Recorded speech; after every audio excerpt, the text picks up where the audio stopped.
Hey, yeah, you. The one watching this at an hour you probably shouldn't be awake. Good. This one's for you. Tonight we're talking about a woman who ran an entire city from a hair salon, showed up to a prison like she owned the place, and somehow became more famous after her death than most people ever get while alive. New Orleans has had kings, governors, and generals, and none of them got a line of pilgrims outside their grave. She did. Still does. Her name is Marie Laveau, and chances are everything you think you know about her is either half true, wildly exaggerated, or just flat out wrong. Perfect. Before we get into it, smash that like button if you're into stories that actually happened but sound completely made up, and drop a comment right now. Where in the world are you watching this from? What time is it? I genuinely want to know who is up at this hour with me. All right, lights low, let's go. Picture the oldest surviving cemetery in New Orleans on a Tuesday afternoon in late October. The sun is doing that specific southern thing where it is technically autumn, but nobody told the temperature, and the air sits heavy and warm over whitewashed brick and crumbling plaster like a blanket nobody asked for. St. Louis Cemetery. Number 1 sits just a few blocks from the French Quarter, sandwiched between a parking garage and a stretch of road that smells like beignets and regret. It is not a large cemetery by any measure. It covers roughly a city block. But what it lacks in size it more than makes up for in density, because New Orleans, being largely below sea level and sitting on swampy ground that turns any underground burial into an unscheduled resurrection after heavy rain, builds its graves upward instead of down.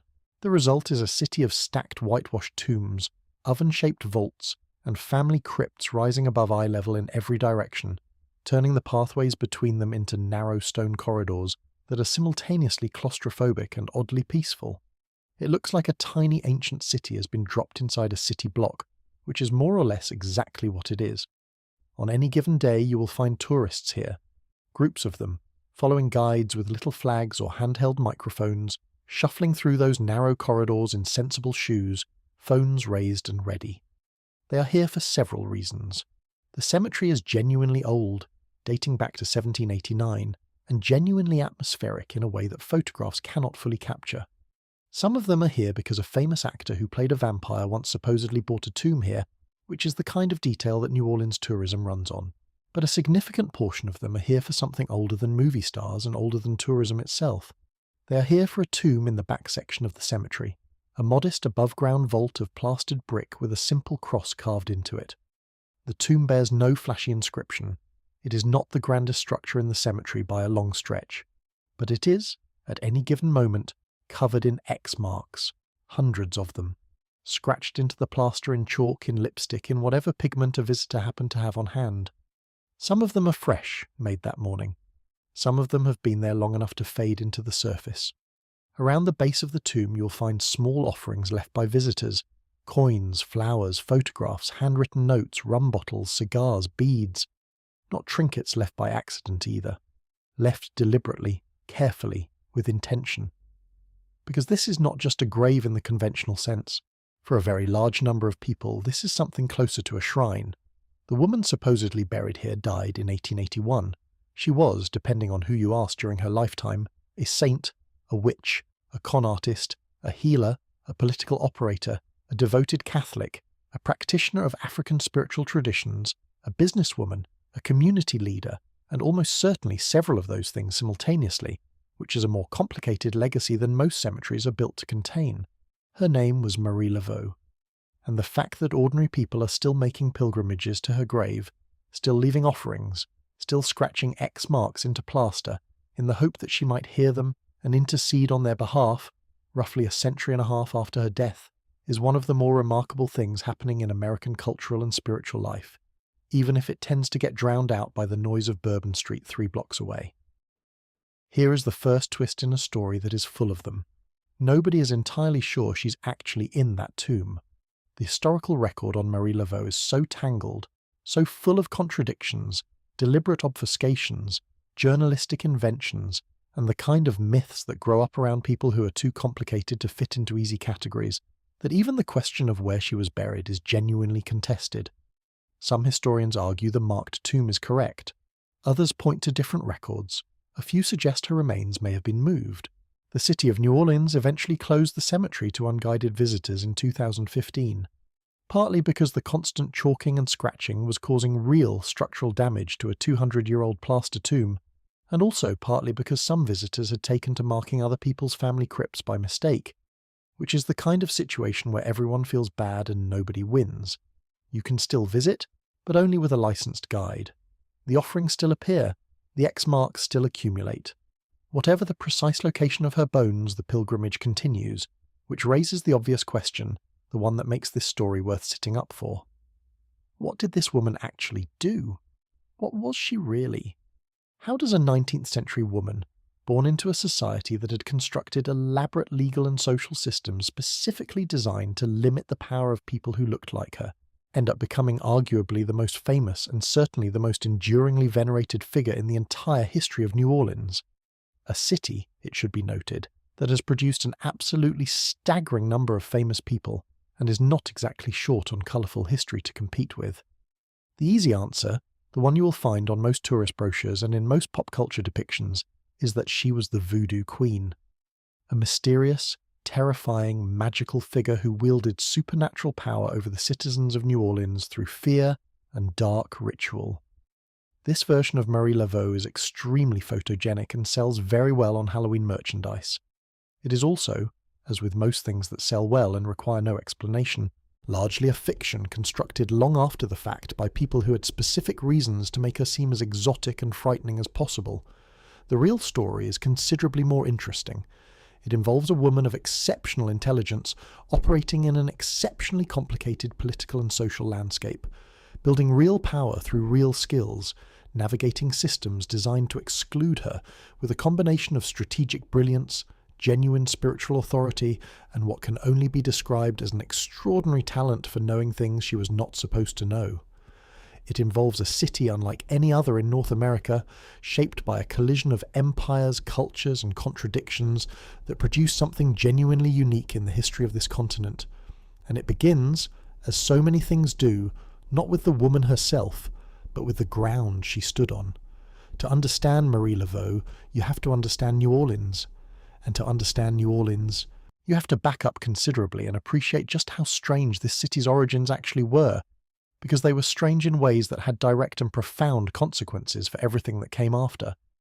The territory that would eventually become Louisiana was, from the European perspective, a genuinely difficult place to get excited about. The French explorer René Robert Cavelier de La Salle claimed the entire Mississippi River basin for France in 1682, planting a flag and naming the whole enormous territory after King Louis XIV. Because if you are going to name a piece of geography the size of a subcontinent after someone, you may as well go to the top. The actual settlement of this territory proceeded slowly and reluctantly, because the land at the mouth of the Mississippi was swampy, mosquito-infested, prone to flooding, brutally hot for 9 months of the year, and separated from every other French colonial settlement by enormous distances of wilderness. It was, in other words, not immediately obvious why anyone would want to live there. The city of New Orleans was founded in 1718, which is late enough in colonial history that the French had learned a few things about how to establish settlements and early enough that they still got almost everything wrong anyway. The founding of the city involved draining swampland, bribing reluctant colonists, conscripting prisoners and deportees from France who had not been given a great deal of choice in the matter, and an impressive level of institutional optimism about what could be accomplished in a location that flooded regularly. The city sat on a slight natural rise above the surrounding wetlands, barely above sea level, surrounded by cypress swamps and bayous, connected to the Gulf of Mexico by the vast delta of the Mississippi. It was, by any rational geographical assessment, a terrible place to build a city. It was also, by any rational economic assessment, an extraordinarily good place to build a port, because the Mississippi River drains roughly 40% of the landmass of North America, and whoever controls the mouth of the Mississippi controls the movement of everything that comes down it. The French understood this, which is why they persisted. What they built over the following decades was not exactly thriving, but it was genuinely peculiar, in ways that would matter enormously later. The colonial population of Louisiana was composed of layers that did not blend smoothly into anything resembling a unified society.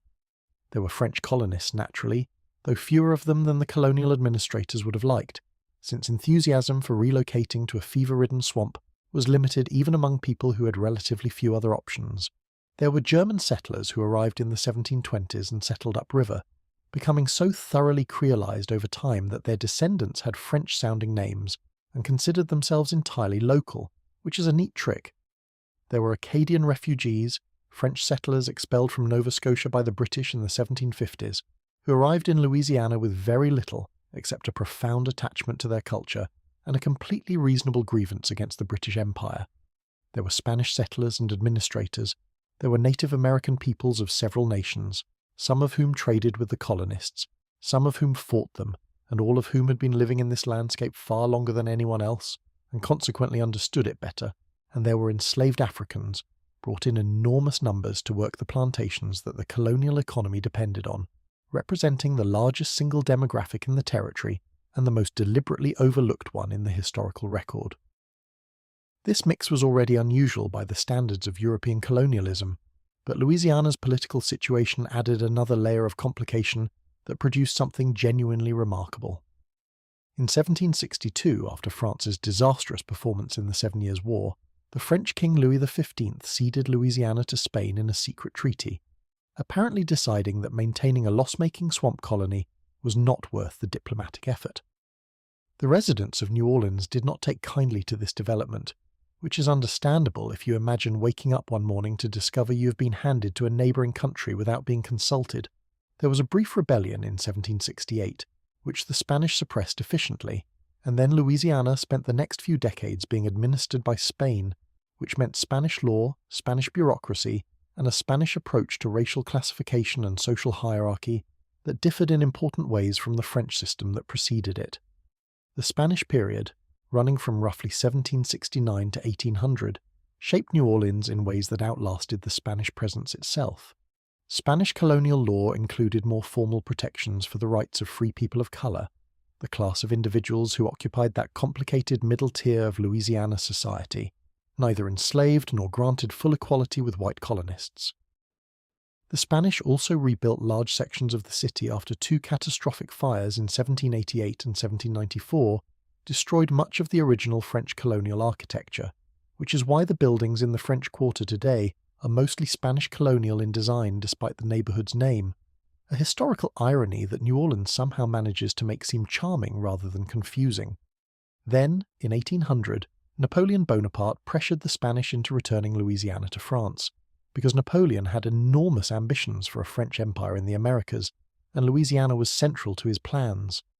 Those plans lasted approximately 3 years before a combination of a catastrophic military defeat in Haiti, the looming prospect of renewed war with Britain, and a pragmatic recognition that defending a distant American territory was going to be enormously expensive, convinced Napoleon to abandon them entirely. In 1803, he sold Louisiana to the United States in one of the largest real estate transactions in history, more than doubling the size of the young American Republic for approximately 4 cents an acre, which remains an exceptional bargain by any standard. The residents of New Orleans thus found themselves, within the span of a single generation, belonging to France, then Spain, then France again briefly, and now the United States. This was a great deal of national identity to process in a short time, and it left the city with a cultural character that was fundamentally unlike anything else in the new American Republic. New Orleans did not become American in the way that, say, Boston or Philadelphia were American. It remained stubbornly, magnificently itself, with its French legal traditions, its Catholic religious culture, its Spanish colonial architecture, its Creole cuisine, and its deeply stratified but also deeply entangled social structure that resisted the simpler racial categories that the rest of the American South preferred. This resistance mattered more than it might seem. The legal and social framework that New Orleans had developed under French and Spanish rule created conditions that existed nowhere else in North America, conditions that had direct consequences for what kinds of cultural and spiritual life could emerge and survive. The most important of these frameworks, for our purposes, was a document called the Code Noir. The Code Noir, which translates straightforwardly as the Black Code, was a set of laws issued by the French Crown in 1685, revised and applied to Louisiana in 1724, that regulated slavery and the status of free people of colour in the French colonies. It was not, by any modern standard, a humane document. It codified slavery as a legal institution, outlined the punishments that could be inflicted on enslaved people for various infractions, and made clear in exhaustive detail that enslaved people were property with essentially no legal standing as persons. Reading it today is an exercise in confronting how thoroughly a legal system can construct the dehumanization of a population while maintaining a perfectly straight face about it. But the Code Noir was also, compared to the slave codes operating in the English colonies to the north and east, peculiar in certain ways. It required that enslaved people be baptized as Catholics and instructed in the Catholic faith. It prohibited work on Sundays and religious holidays, which sounds like a minor provision until you consider what it actually meant in practice. It recognized the possibility of manumission, the formal freeing of enslaved people, and provided some legal standing for freed individuals. It regulated the treatment of enslaved people in ways that at least nominally acknowledged their humanity, even while simultaneously denying it. And it established a formal legal category for free people of color that gave them certain rights, certain protections, and a defined place in colonial society, however limited and conditional that place might be. None of this made slavery in Louisiana less brutal. Let us be completely clear about that. The plantations of Louisiana were among the deadliest in the Americas, the sugar cultivation particularly so, and the conditions enslaved people endured were catastrophic by any measure. The Code Noir's nominal protections existed primarily on paper and were enforced with approximately the enthusiasm you might expect from a system designed by the people who benefited from ignoring them. But the formal existence of these frameworks mattered in one specific and crucial way. They created social and legal space for a free black and mixed-race population in New Orleans that was larger, more established, and more economically complex than any comparable population anywhere else in North America. By the early 19th century, New Orleans had a community of free people of color, the gens de couleur libre, numbering in the thousands. These were people who occupied an ambiguous and precarious position in society, legally free but not legally equal to white citizens, able to own property and businesses but subject to restrictions that did not apply to white residents, economically integrated into the city's commercial life while being systematically excluded from its political life. Some of them were themselves slaveholders, which is one of the many complicated and uncomfortable facts that this period of history contains in abundance. Many of them were skilled artisans, merchants, and professionals, and many of them were women, because one of the specific ways in which this community grew was through the children of relationships between white men and free women of color, relationships that existed in a particular legal and social zone that was simultaneously acknowledged and unacknowledged, depending on who was asking and why. This is the world Marie Laveau was born into. But before we get to her specifically, we need to talk about one more piece of this foundation, because it is the piece that most directly explains how something like voodoo could exist in New Orleans in a way it could not exist anywhere else in the United States. When enslaved people were brought from West and Central Africa to the Americas, they brought their spiritual and religious traditions with them. This was not a passive or accidental process. These traditions were living, complex, sophisticated systems of understanding the world, the cosmos, the relationship between the living and the dead, the forces that shape human life, and the practices through which people could engage with those forces. They were not primitive superstition, as European colonizers consistently described them, partly out of genuine cultural incomprehension, and partly because dismissing the spiritual life of enslaved people as barbaric nonsense was convenient for people who needed to believe that those people were not fully human. In most of the English-speaking colonies and later American states, the response to African spiritual practices among enslaved people was systematic suppression. Drumming was banned in many places because colonizers recognized that drums were used for communication as well as ceremony and were therefore dangerous. Gatherings of enslaved people were restricted or prohibited. African languages were discouraged or forbidden. The goal was not merely physical control but the erasure of cultural continuity, the severing of connections to a past that gave people identity and community, and therefore, potentially, the capacity for organized resistance. Louisiana did things differently, not out of any particular enlightenment on the part of the colonial authorities, but for a combination of practical and doctrinal reasons. The Catholic requirement to baptize enslaved people and instruct them in the faith meant that some religious expression was not only permitted but mandatory.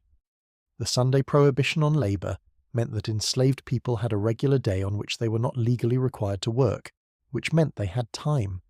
And in New Orleans specifically, there was a place where that time could be spent in a way that became extraordinary in its significance. Congo Square, a large open space just outside the original city boundaries, became through a combination of custom, tolerance, and official ambivalence, the one location in North America where enslaved people were permitted to gather on Sunday afternoons and engage in their own cultural practices. They danced, they played drums, rattles, and stringed instruments. They sang in African languages and in the developing Creole languages of Louisiana. They traded goods. They maintained social connections across plantation boundaries. They kept alive, in compressed and adapted form, cultural memories and spiritual practices that the institution of slavery was specifically designed to destroy everywhere else. This is not a small thing. Congo Square gatherings drew hundreds of participants and observers throughout the late 18th and early 19th centuries.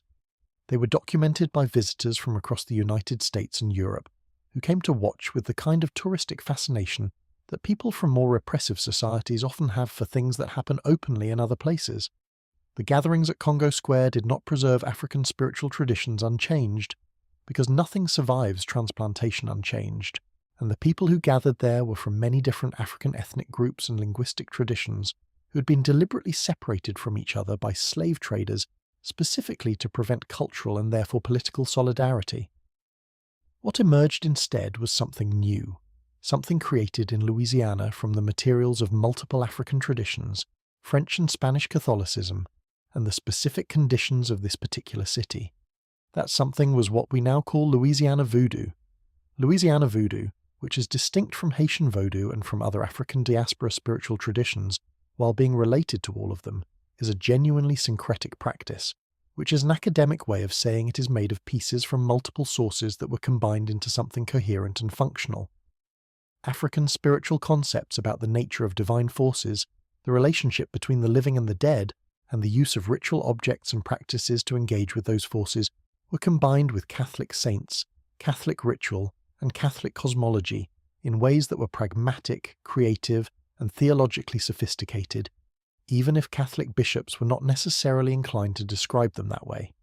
The Catholic saints proved particularly useful as a framework because many of them filled roles analogous to specific African spiritual entities.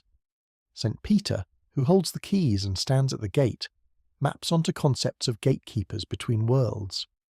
The Virgin Mary, intercessor and compassionate figure, resonates with female divine principles in West African traditions. St. John the Baptist, associated with water and spiritual transformation, connects to water spirits and river deities. This was not confusion or ignorance on the part of practitioners. It was a sophisticated strategy for maintaining spiritual traditions in a context where overtly non-Christian practice could be dangerous, by using the dominant religion's iconography as both camouflage and genuine synthesis. When an enslaved person in New Orleans prayed to St. Peter, the Catholic priest who might observe this saw Catholic devotion. The person praying might be engaging with something considerably more layered. The city's Catholic culture reinforced this possibility in another way that mattered enormously. Catholicism in the early 19th century was a religion with a rich tradition of saints' intercession, religious objects with spiritual potency, ritual practices involving incense and candles and holy water, and a strong sense of the ongoing presence of the dead in the spiritual lives of the living. All of this was officially sanctioned religious activity. It also overlapped in interesting ways with the ritual practices of African spiritual traditions. The line between a Catholic charm meant to protect a household and a voodoo gris-gris bag meant to serve the same purpose was not always obvious from the outside, and in New Orleans it was not always obvious from the inside either, because the practitioners themselves sometimes understood both as aspects of a single spiritual reality. The result was that by the early 19th century, New Orleans had developed a spiritual landscape that was unique on this continent. African spiritual traditions had not been eradicated, as they had been systematically suppressed almost everywhere else in North American slave society. Instead, they had evolved, adapted, blended with Catholic practice, taken root in a community that was itself uniquely structured by the interplay of French, Spanish, African, and Native American cultural streams, and produced something that was both a living spiritual tradition and a form of cultural continuity and resistance that the institution of slavery had failed to destroy. This was the ground that Marie Laveau would eventually walk across, and it was extremely particular ground. The question of why she became who she became cannot be separated from the question of why New Orleans was what it was, the city's strange colonial history, its succession of European rulers who each left different legal and cultural sediment, its forced gathering of enslaved people from across the African continent, its Catholic religious framework, its Congo Square, its gens de couleur libres community, its above-sea-level tombs and below-sea-level streets, its thick summer air, and its intimate human geography, where rich and poor and free and enslaved lived in closer proximity than the American social imagination usually allows for. All of it created conditions that existed nowhere else. You could not have produced Marie Laveau in Boston. You could not have produced her in Charleston or Savannah or Philadelphia. The specific combination of spiritual tradition, social complexity, legal ambiguity and cultural plurality that made her possible existed in one city, and that city existed in one form for a limited window of time, roughly the first half of the 19th century before American expansion. The Civil War and the brutal aftermath of Reconstruction reshaped it into something more ordinary. She emerged from that window, she understood it, and she used it in ways that no one else quite managed before or after. But understanding the ground she stood on is only the beginning. Because the other thing you need to understand about Marie Laveau is that she was not simply a product of her environment. She was a person of exceptional capability who looked at a set of social conditions designed to limit her and found within them more room to maneuver than the people who designed those conditions intended. She did this through specific skills, specific relationships, specific choices, and a specific understanding of how power actually works in a society that is simultaneously rigidly hierarchical and deeply dependent on the informal, the unspoken, and the hidden. The New Orleans she was born into around 1801 was a city in transition. The Louisiana Purchase had happened just a few years before her birth, and the American authorities who now technically governed the territory were in the process of discovering that governing New Orleans was quite different from governing anywhere else they had experience with. The city had its own legal traditions, its own social customs, its own language, its own food, its own calendar of festivals and observances, and its own firmly held opinions about which of these things needed to change to accommodate the new national context, the answer being essentially none of them. New Orleans was going to be American on its own terms, or it was going to make the Americans deeply uncomfortable, and for most of the 19th century it managed to do both simultaneously. The social hierarchy of this city was unusually complex, even by the standards of a deeply stratified era. At the top were white Creole families of French and Spanish descent, who held most of the property and political power, and were determined to maintain both against the incoming Anglo-American settlers, who arrived after the purchase, and whose Protestant English-speaking culture felt alien and aggressive to established Creole society. Below them in the formal hierarchy were white Anglo-American newcomers, who had legal equality with white Creoles, but faced social resistance from a community that had been here longer and intended to stay more itself. And then there was the layer that made New Orleans genuinely different from anywhere else. The free people of colour, who existed in a complex relationship with both groups above them and with the enslaved population below. A population whose labour built the city's wealth, and whose humanity the city's legal and economic system was constitutionally unable to acknowledge. Marie Laveau was born into the free-coloured community, which placed her in that layered middle position, legally free in a city where thousands of people who looked somewhat like her were legally property and simultaneously excluded from the full civic and political life that white citizens took for granted. Her family's specific history within this community, the grandmother who had purchased her own freedom, the mother who navigated the city's commercial and social life as a free woman of colour, the father whose identity was complicated and contested, shaped the particular angle from which she learned to read power. We will get to all of that. But first it is worth sitting with the basic fact of what the free-coloured community of New Orleans was, and what it meant to grow up within it. It meant growing up in a city where you could own a house but not vote, where you could run a business but were required by law to show deference to any white person in public settings, where your legal status was free but your social freedom was conditional on behaving in ways that white society found acceptable, where you had access to education and commerce and Catholic religious community, and where you also lived within blocks of people who had none of these things and whose condition was defined by ownership of their bodies, where you could have white relatives who would not acknowledge you in public but might help you quietly in private, where you spoke French or Creole or both, worshipped in the same churches as your social superiors, and ate the same food as everyone else, because New Orleans cuisine does not respect social hierarchy and never has. It also meant growing up in a community with its own internal richness, its own hierarchies, its own networks of mutual support and gossip and competition, its own churches and schools and business connections, its own strategies for survival in a society designed to constrain you. The free-coloured community of New Orleans in the early 19th century was not simply a group of people waiting to be liberated. It was a society within a society, with everything that implies, its own prominent families, its own strivers and schemers, its own spiritual life, its own traditions of solidarity, and its own conflicts and rivalries. This is the world that produced Marie Laveau, complicated, stratified, layered with history and contradiction, simultaneously oppressed and resilient, shaped by the collision of 3 continents and 3 empires, sitting at the mouth of the great river that drains the interior of a continent, in a city where the dead are buried above the ground, and the living seem to take that as a suggestion rather than a rule. It was, on balance, exactly the right world to produce someone who would spend her life defying the rules that were supposed to contain her. The fact that she managed it so comprehensively is a story that deserves considerably more than a Halloween costume and a grave full of chalk marks. Though to be fair, the grave full of chalk marks is also something.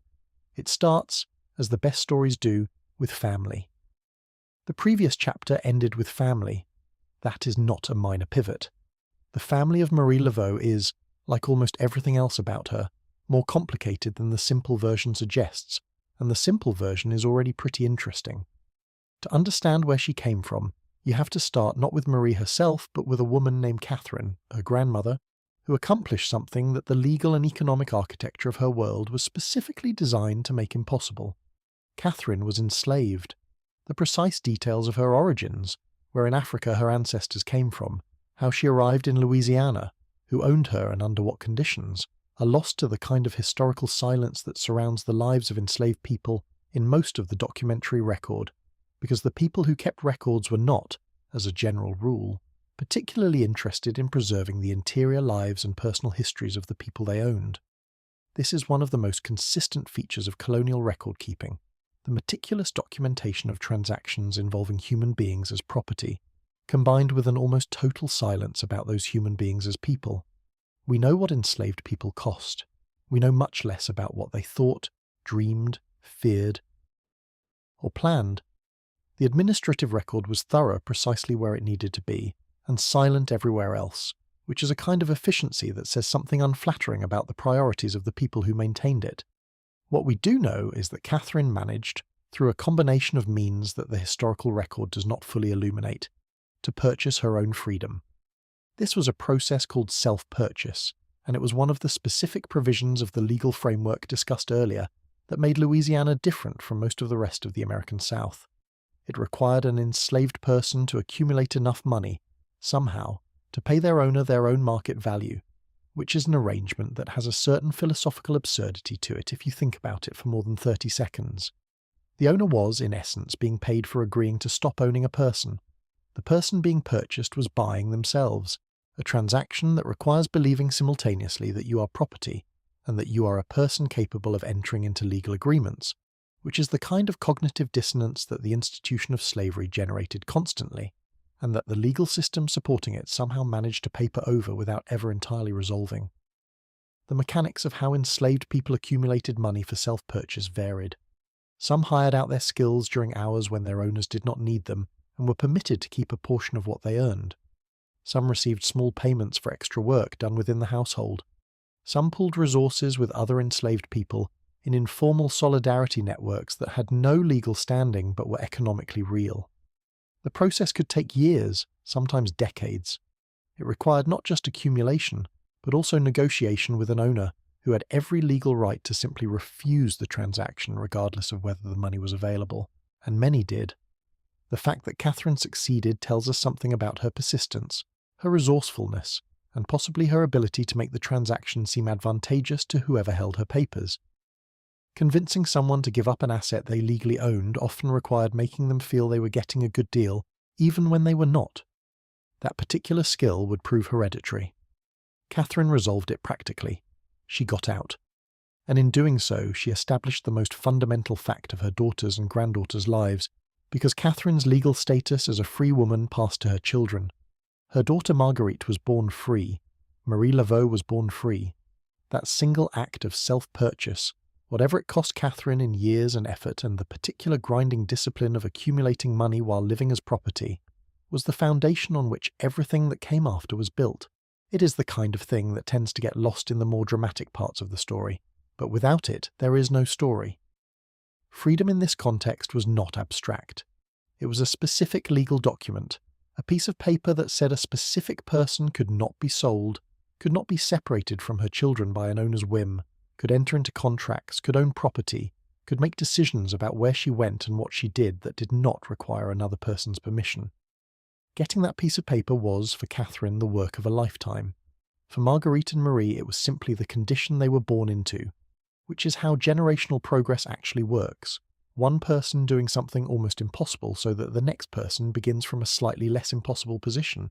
Marguerite, Marie's mother, grew up in the free-coloured community of New Orleans in the late 18th century, which placed her inside that complex and layered social world where freedom was real but circumscribed, where opportunity existed but required constant navigation, and where identity was genuinely multiple in ways that went beyond the legal categories the city tried to impose on it. Marguerite was what New Orleans called a free woman of colour, but that phrase flattened something that was considerably more textured. Her ancestry was African, European, and Native American. The three streams that had been colliding in Louisiana since before the colony was firmly established. And they did not sit in her heritage as separate compartments, but as a genuine blend that expressed itself differently, depending on who was looking and what they needed to see. This kind of heritage was not unusual in the free-coloured community. Louisiana had been a place of contact between these three populations for over a century by Marguerite's time, and contact between populations that live in proximity to each other tends, biology being what it is, to produce people who carry the traces of all of them. What was unusual was the degree to which Louisiana's particular legal and social structure had created a population that was formally recognised, however imperfectly, as occupying a distinct social position, rather than simply being absorbed into whatever binary the dominant society preferred. The free-coloured community had its own churches, its own mutual aid societies, its own social calendar, and its own understanding of what it meant to be who they were, which was not a simple thing to articulate but was nonetheless real and felt and lived. Into this community, and carrying this heritage, Marguerite had her daughter Marie around 1801. And here the historical record produces the first of what will be many substantial arguments about basic facts, because the question of who Marie Laveau's father was is genuinely contested, and the different answers point in quite different directions about the specific nature of the social world she was born into. The version that has appeared most often in popular accounts gives the father as a man named Charles Laveau Trudeau, or alternatively a relative of his, who was a figure of some significance in New Orleans public life. Trudeau had served as the city's surveyor general and was connected to the established Creole elite, the kind of family that had been in Louisiana since the French colonial period and had accumulated property, status, and influence accordingly. In this version of the story, Marie's father was a white man of some standing, and Marie herself was the product of the kind of relationship between a white man and a free woman of colour that New Orleans euphemistically referred to as plaçage, an arrangement in which a free woman of colour became the companion of a white man who was unable or unwilling to marry her legally, in exchange for some degree of material security and social protection. These arrangements were not marriage, and they were not recognised as such by law, but they were recognised as something by the society around them, at least in the specific social context of New Orleans, and the children they produced occupied a defined, if uncomfortable, position in the city's social taxonomy. If this version is correct, then Marie was born into a web of connection to white Creole society that gave her specific access, specific protections, and specific points of entry into a world that was formally closed to her.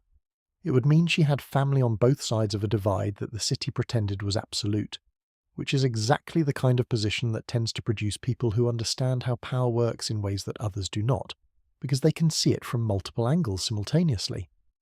The other version, argued by some historians with good reason, is that the father was a free man of colour, possibly a man named Charles Laveau, who appears in some records in connection with the Laveau family. In this version, Marie's surname came from her father in the conventional way, and her origins were entirely within the free-coloured community rather than straddling its boundary with white society. This reading makes the family's story more internally consistent and less dependent on the uncertain and often romanticised lore around plissage relationships, which were more complicated and less stable than the way they tend to appear in historical narratives that are implicitly written from a romantic angle. The honest answer is that neither version can be fully proved or disproved with the evidence that survives, and the debate between historians about which is more likely to be accurate has been going on long enough that it has become part of the Marie Laveau scholarship industry in its own right. What both versions agree on is the most important thing. Marie Laveau grew up in the free-coloured community of New Orleans. She had African and European ancestry at minimum, and very likely Native American ancestry as well, and her family background placed her in that complicated middle position in New Orleans society that gave her access to multiple worlds without full belonging to any of them. That last part turns out to matter enormously, because belonging fully to a world means accepting its rules and its limitations. Standing at the intersection of multiple worlds, on the other hand, means you can sometimes move between them in ways that fully belonging to any single one of them would make impossible. Marie Laveau spent her life exploiting that particular freedom with a precision that suggests she understood it from an early age. The three cultural streams in her ancestry were not simply demographic facts. They were living traditions, active presences in the world she grew up in. The African dimension of her heritage connected her to the spiritual and cultural traditions that had been maintained and transformed in Louisiana's specific conditions, traditions that understood the world through relationships between the living and the dead, between human beings and the forces that shaped their lives, and between the community and the practices that sustained it. The European dimension, specifically the French Catholic tradition that shaped New Orleans culture so deeply, gave her full access to the city's dominant religious framework, its churches, its saints, its ritual calendar, its language of devotion and intercession. The Native American dimension, which tends to receive the least discussion in popular accounts of her life, was not merely a demographic footnote.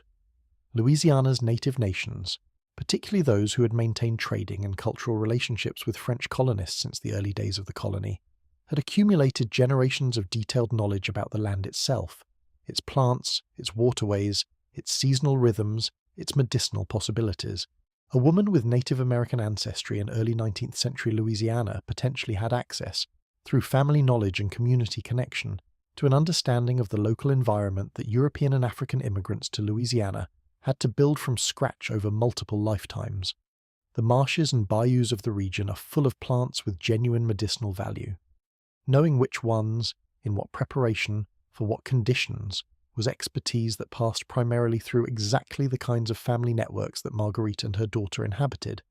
This knowledge would matter later in ways that went well beyond the spiritual, and in ways that could not have been predicted from the outside by anyone watching a young woman do hair in a wealthy household on a Tuesday afternoon. What this meant in practice was that Marie Laveau grew up in a world where she heard multiple languages, participated in multiple ritual traditions, understood multiple frameworks for making sense of human experience, and moved between them naturally rather than experiencing them as contradictory or mutually exclusive. This was not unique to her, because the free-coloured community of New Orleans produced many people with this kind of multiple cultural inheritance.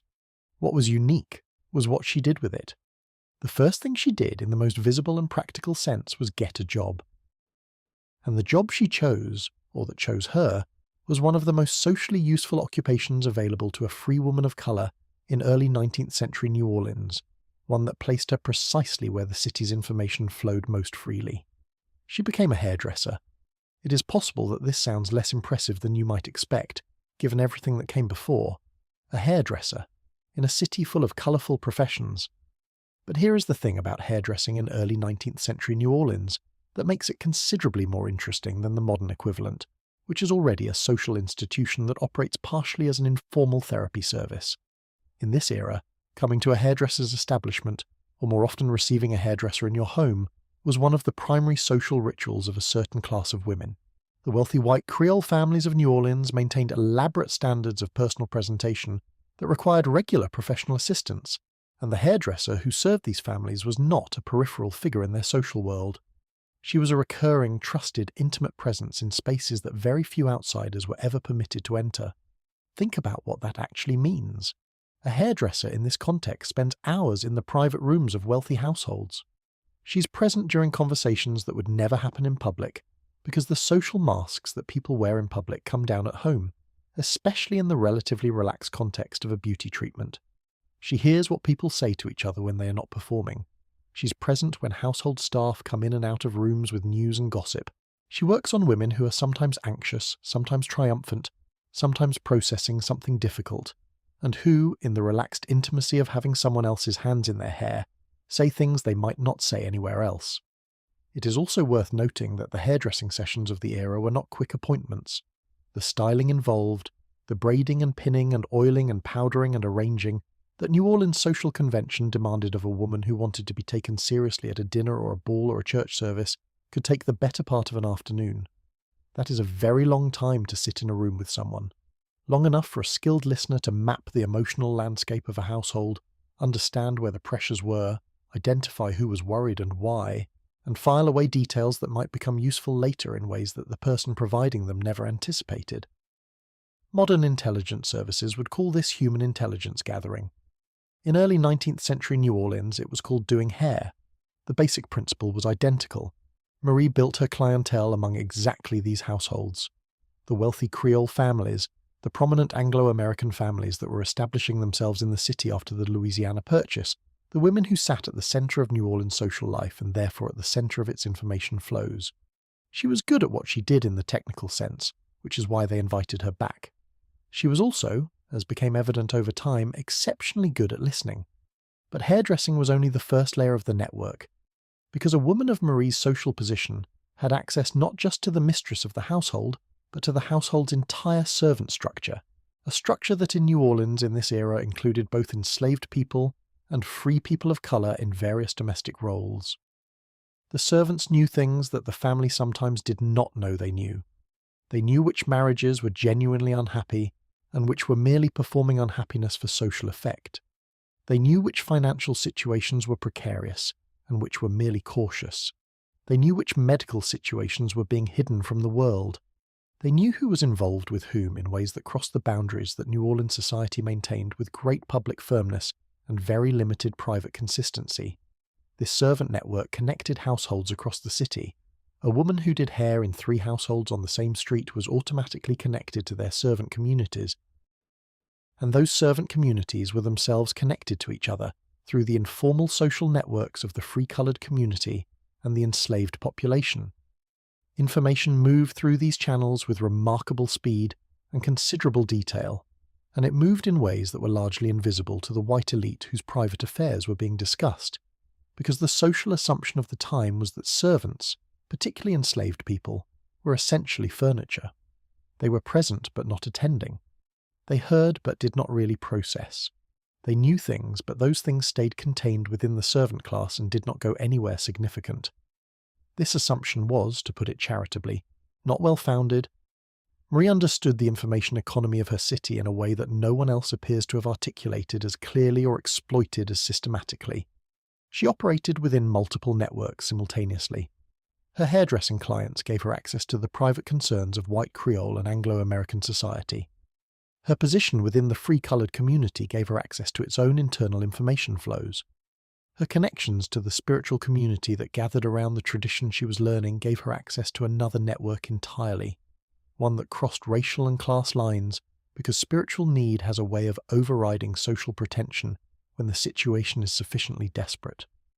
The practical result of this network was that Marie Laveau knew things. Specifically, she knew things that she was not supposed to know, things that the people who came to her for help were often genuinely astonished she could know. A woman would come to her with a question about her husband's fidelity. Marie would already know, through channels that had nothing to do with supernatural insight and everything to do with a well-maintained information network, that the husband in question had been seen in a particular part of the city at a particular time, and that one of the women who worked in a particular household had observed something specific. She would know the name of a business partner who was quietly considering a betrayal. She would know about the financial difficulty that a prominent family was trying to conceal from their social circle. She would know about the medical situation that a family patriarch was hiding from his children. The currency this knowledge represented was not just social influence. It was also, in practical terms, a kind of protection, in a city where the legal standing of free people of colour was real but fragile, where a determined adversary with enough social or political power could make life extremely difficult for someone who lacked the same resources. Knowing things about powerful people was insurance. People who were aware that you knew their secrets were generally disinclined to make an enemy of you. This was not a dynamic that required explicit threats. It operated through mutual understanding, through the quiet awareness on both sides of a conversation that the person asking for help was also a person who knew a great deal, and that this knowledge existed and was not going anywhere. That understanding, once established, was enormously useful. In a society where women of colour had almost no formal legal protection, informal protection of this kind was not a luxury. It was a survival strategy. When she spoke to these things with accuracy, without having been told about them by the person sitting in front of her, the interpretation available to that person was one of two things. Either Marie Laveau had extraordinary spiritual gifts that gave her access to hidden knowledge, or someone in their household was talking to someone who talked to Marie Laveau. Both of these interpretations were, in different ways, true, and both of them made people extremely cautious about crossing her. The reputation for supernatural knowledge and the actual information network were not separate things. They reinforced each other in a feedback loop that was, from a strategic standpoint, close to elegant.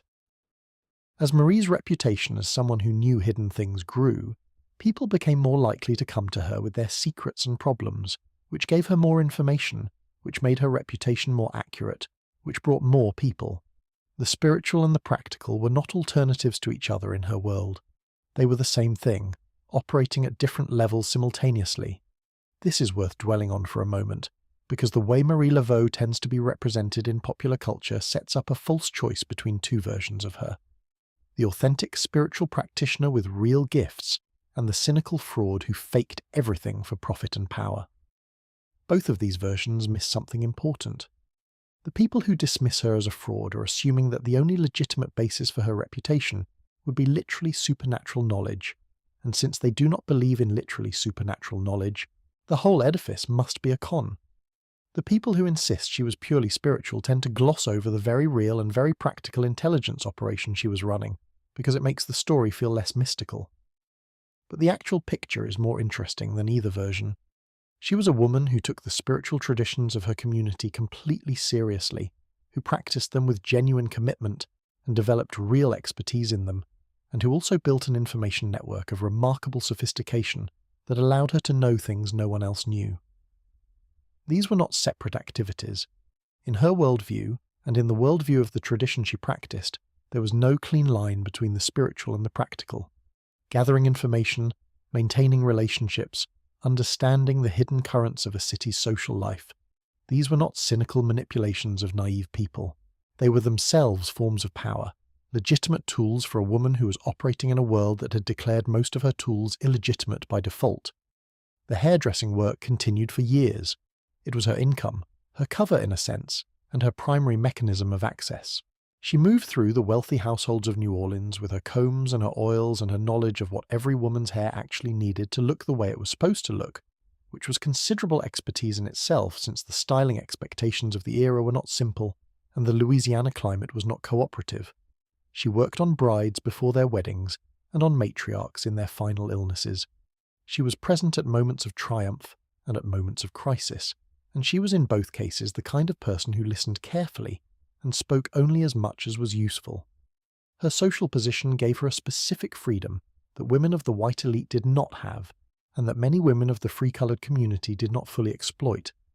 As a hairdresser, she moved through public and private space in ways that a woman of higher formal social status could not. She went to houses she was invited to professionally. She was present in commercial spaces. She moved through the city's streets in the course of her work without requiring the chaperonage and social performance that structured the mobility of white Creole women. This mobility was itself a form of power, because it meant she could see the city in ways that people who were more constrained by social expectations could not.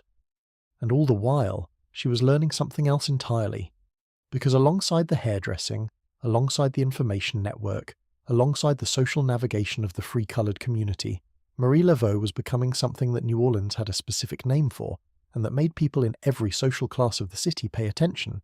she was becoming a practitioner. The spiritual tradition she was entering had its own history in New Orleans, its own lineage of figures who had shaped it, its own internal politics and power struggles and questions of legitimate authority.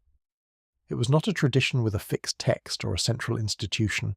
It was a living practice transmitted between people, shaped by specific individuals who had accumulated the knowledge, the relationships with spiritual forces, the social credibility, and the practical skills to occupy positions of leadership within it. These leaders were not appointed by any external authority.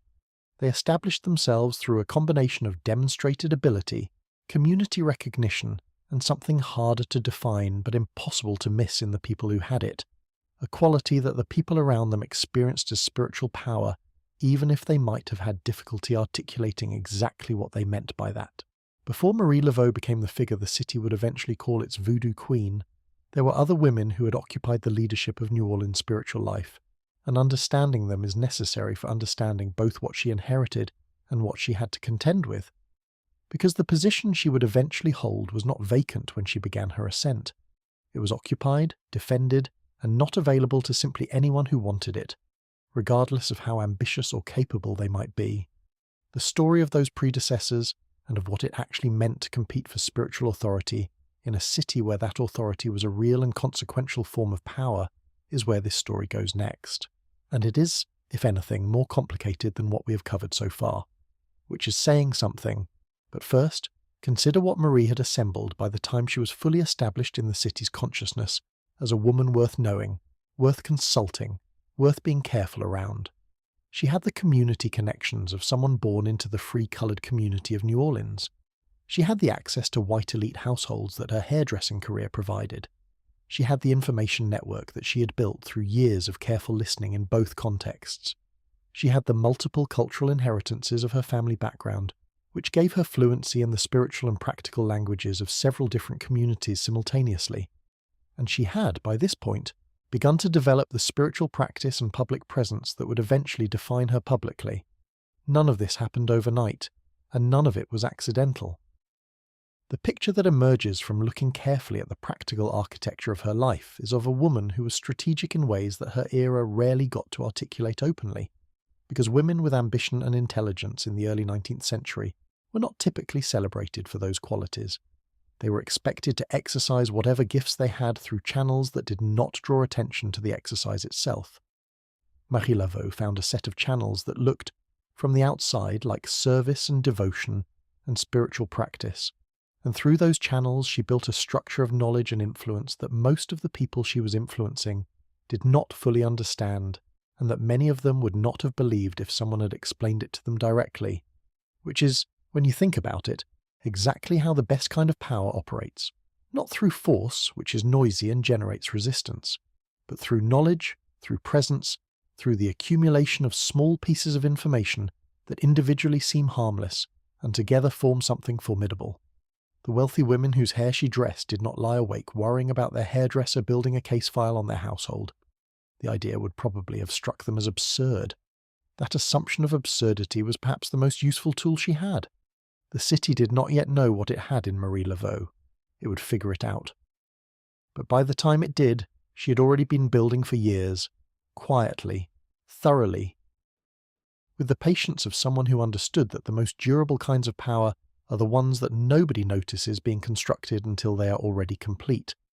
And the next chapter of that construction was about to involve a cast of characters that the city had not been paying nearly enough attention to. Women who had been shaping the spiritual life of New Orleans for decades before Marie Laveau arrived on the scene, and who were not, it should be noted, simply waiting around to hand their authority to someone new. The women who held spiritual authority in New Orleans before Marie Laveau are not household names today, which is partly the fault of history's tendency to remember the last winner most clearly and partly the fault of the specific way that the story of Louisiana voodoo was eventually written down, which is to say badly, by people with agendas, and we will get to that particular disaster later. But the enormous influx of Haitian refugees into New Orleans after the Haitian Revolution of 1791 to 1804 fundamentally transformed the city's spiritual landscape, bringing practitioners with deep knowledge of Vodou traditions into a community that was already developing its own forms of African-based spiritual practice. This migration deserves a brief pause, because it was not a small event and its consequences for New Orleans were enormous. The Haitian Revolution was the only successful large-scale slave revolt in the history of the Western Hemisphere, resulting in the creation of the first Black Republic in the Americas, and it sent shockwaves through every slaveholding society in the region in ways that are difficult to overstate. In New Orleans specifically, the arrival of thousands of Haitian refugees, both free people of color and white Creoles fleeing the new republic, roughly doubled the city's population in a short period and introduced a fully formed Caribbean Creole culture that overlaid itself on the already complex Louisiana Creole culture that existed. The white establishment of New Orleans and of the surrounding American South was genuinely alarmed by the presence of Haitian refugees, particularly free people of color who had lived through and in some cases participated in a successful revolution. Several American states refused entry to Haitian immigrants for exactly this reason. Louisiana accepted them with ambivalence and was changed by them permanently. Sanité Dédé arrived in this context and established herself as a leader within the community, gathering followers and conducting ceremonies, most notably at the gatherings that took place at Congo Square on Sunday afternoons. Her reign, if we can call it that, was not long. The mechanisms by which spiritual authority was contested and transferred in the New Orleans Voodoo community were not written down in any official document, because the community had good reasons to keep its internal politics off the colonial administrative record, but the patterns that emerge from the fragmentary evidence suggest something more structured than casual. The position of Voodoo Queen in New Orleans was not simply a matter of personal charisma, though charisma was certainly relevant. It involved the recognition of a community, the performance of specific ritual functions, relationships with particular spiritual forces, and the demonstrated ability to deliver results for the people who came seeking help. In a world where formal power was structured by race, gender, and class in ways that excluded most of the Voodoo community from legitimate political authority, the spiritual authority of a recognized leader was not a decorative thing. It was a real form of governance, social organization, and community cohesion. Sanité Dédé was eventually displaced by a woman named Marie Laveau, and the details of how this displacement happened are characteristically contested and somewhat murky. What can be said with reasonable confidence is that it happened, that it involved a shift in community recognition from one figure to another, and that it was not a smooth or entirely peaceful process. The Voodoo Queen position was not a gift that one person handed to another out of generosity. It was claimed, established, maintained through ongoing demonstration of authority, and challenged by rivals who believed they had better claims. This should not be particularly surprising. The same basic dynamics apply to almost every leadership position in almost every human institution, with the specific details varying by context. The New Orleans Voodoo community simply had its own version of the process, conducted through its own mechanisms in its own language and with its own particular stakes. Marie Laveau is a more substantial figure in the historical record than Sanité Dédé, partly because she was active over a longer period, and partly because she came into contact with Marie Laveau at a formative point in Laveau's development. The nature of that contact is described differently in different sources, some of which are more reliable than others, which is also a recurring theme in this story. The version that appears most credible in the historical literature is that Laveau served as a mentor and teacher to the younger Marie, providing her with the kind of direct transmission of knowledge and practice that was the primary mechanism of spiritual education in this tradition. There were no textbooks, no academies, no certificates of completion. What existed was the direct relationship between someone who had accumulated knowledge and someone who was in the process of acquiring it, mediated by practice, by ceremony, by the gradual building of competence that comes from doing a thing rather than reading about it. What Marie Laveau taught her younger protégé and what she withheld is impossible to know in detail, but the general contours of what was being transmitted can be inferred from what Marie Laveau later demonstrated she knew: an understanding of the relationships between spiritual forces and human needs, the ritual practices for engaging those forces, the preparation of ritual objects and medicines, the ceremonial protocols for large public gatherings, the pastoral skills for working with people in crisis, and the specific knowledge of how to navigate the complex social terrain of New Orleans in a way that kept a spiritual leader's practice both visible and protected. That last skill was not a trivial one. Being known as a powerful spiritual practitioner in a city where the authorities had complicated and inconsistent feelings about your practice required a particular kind of tact. The relationship between Salope and Laveau also illuminates something important about how the Voodoo Queen system functioned as an alternative power structure. It was hierarchical, in the sense that authority was clearly differentiated between figures at different levels, but the hierarchy was not based on the same credentials as the formal hierarchy of New Orleans society. It was based on demonstrated spiritual knowledge, community relationships, and the ongoing recognition of people who chose to recognize it. A voodoo queen could not compel anyone's obedience through legal force. Her authority rested entirely on the community's ongoing decision to grant it, which meant she had to continuously justify it through performance and results. This is actually a more demanding standard than most formal leadership positions require, where authority can be maintained through institutional inertia long after the person holding it has stopped deserving it. The mayor of New Orleans had a fixed term and an official seal. The Voodoo Queen had a community, and the community's continued recognition was the only tenure protection available. In a society that offered black women essentially no formal mechanisms for leadership, this informal structure was not a lesser substitute for real authority. It was real authority, operating through its own mechanisms, on its own terms, with its own accountability systems. The Voodoo Queen system was, in this respect, considerably more responsive to the community it served than most of the official institutions surrounding it, which were accountable primarily to the wealthy white men who controlled them and were designed accordingly. This created a system that was simultaneously more democratic in some ways and more brutal in others than the formal power structures around it. More democratic because authority had to be earned and re-earned continuously through genuine service to the community. More brutal because the competition for that authority was real and the stakes were high, and because women who held these positions were doing so without the legal protections that formal institutions provided. There was no HR department to complain to if a rival behaved badly.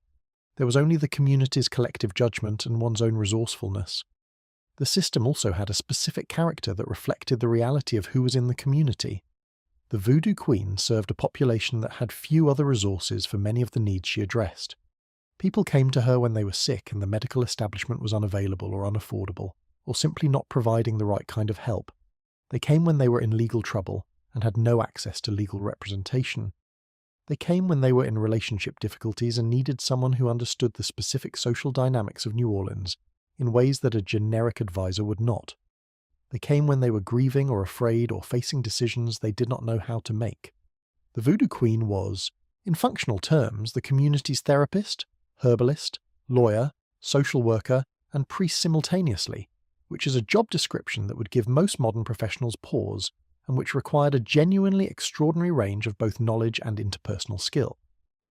Understanding this context makes Marie Laveau's eventual dominance of the position considerably less mysterious. She was not simply a charismatic figure who convinced people she had magical powers. She was a woman with exceptional practical capabilities who served a real community need with real effectiveness, in a tradition that had specific and demanding standards for what counted as effective service.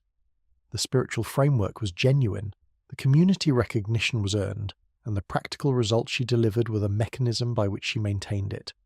The information network, the herbal knowledge, the pastoral skill, the ceremonial expertise, the social navigation, all of it came together into a practice that served people in ways they could feel and measure in their own lives. But to understand the full scope of what Marie Laveau built, and how she maintained her position once she achieved it, you have to understand the three distinct spaces through which she operated. Because one of the things that made her different from both her predecessors and her eventual competitors was the way she managed multiple venues of practice simultaneously, each serving a different function and a different constituency, and together creating a presence in the city's life that was impossible to ignore. The first of these spaces was her home. For much of her adult life, Marie Laveau lived on St. Anne Street in the French Quarter, in a house that became one of the most talked-about addresses in New Orleans, which is a city that has a lot of talked-about addresses and a high bar for what qualifies. The house served as her residence, her consultation room, and her primary ritual space, and the combination of those three functions in a single location created a particular kind of intensity. People came to St. Anne Street the way people today might make an appointment with a specialist, except that the appointment might involve candles, specific ritual objects, preparations of various substances with particular properties, and extended conversation about matters that the person seeking help had not been willing to discuss with anyone else. The clientele at St. Anne Street was not, despite what the popular image of voodoo practice might suggest, limited to one social group. Free people of colour came, enslaved people came, sometimes with the tacit permission of their owners and sometimes without it. White Creole women came, often at hours that offered a degree of discretion. White men came too, though they were perhaps more likely to present this to themselves as consulting a curiosity than as genuinely seeking spiritual help, which is a distinction that mattered a great deal to their self-image and essentially none to Marie Laveau. People came from across the social spectrum of New Orleans because human needs, it turns out, do not particularly respect the social divisions that human beings construct around them. The need to be heard, to be helped, to be given some framework for understanding an impossible situation does not confine itself to any one class or colour, and Marie Laveau, who had spent years building her understanding of how all these different populations of New Orleans actually lived and what they actually needed, was equipped to serve all of them in ways that the city's official institutions, which were by definition organised around the interests of its most powerful members, were not. The privacy of the home setting was part of what made it work. Whatever happened on St. Anne Street stayed on St. Anne Street, or at least was understood to, which was itself a form of service in a city where reputation and social standing were fragile things that a single piece of public knowledge could damage permanently. The central spiritual figure of her private practice was an entity that New Orleans voodoo called Le Grand Zombie, a name that requires some unpacking because the word zombie in this context means something entirely different from the popular culture figure that later decades produced. Le Grand Zombie was not an undead creature in the theatrical sense. The name referred to a serpent spirit, a manifestation of divine power associated with knowledge, transformation, and the connection between the earthly and spiritual realms. The serpent as a spiritual symbol appears across numerous African traditional religions, and in the Louisiana synthesis it combined with Catholic imagery and local spiritual understanding to become a central figure in the ritual practice of New Orleans voodoo. The ritual use of a living serpent in ceremonies was documented by multiple observers over the decades of Marie Laveau's practice, and while the accounts differ in their details, with some adding dramatic embellishments that say more about the observer than the ceremony, the core practice appears to have been genuine and consistent. The serpent was not a prop. It was a ritual participant, understood to embody the spiritual force being engaged. For the people who came to St. Anne Street seeking help, the encounter with this specific spiritual framework within the context of a private consultation was likely quite different from what a modern viewer might imagine. They were not tourists watching a performance. They were people in need, operating within a spiritual worldview in which the forces being engaged were real. The ritual practices were effective technologies for engaging them, and the woman conducting the ceremony was a legitimate specialist with genuine expertise. The consultation had a structure. The person explained their situation, the practitioner assessed it, specific interventions were determined and performed, and the person left with specific instructions, objects, or substances that were part of the ongoing work. It was, in functional terms, not unlike a visit to a doctor or a lawyer, except that the framework within which it operated was different, and the tools it employed were different. The consultation model made sense within its context and served its function. That function was real, regardless of how any particular outside observer chose to interpret what they were seeing.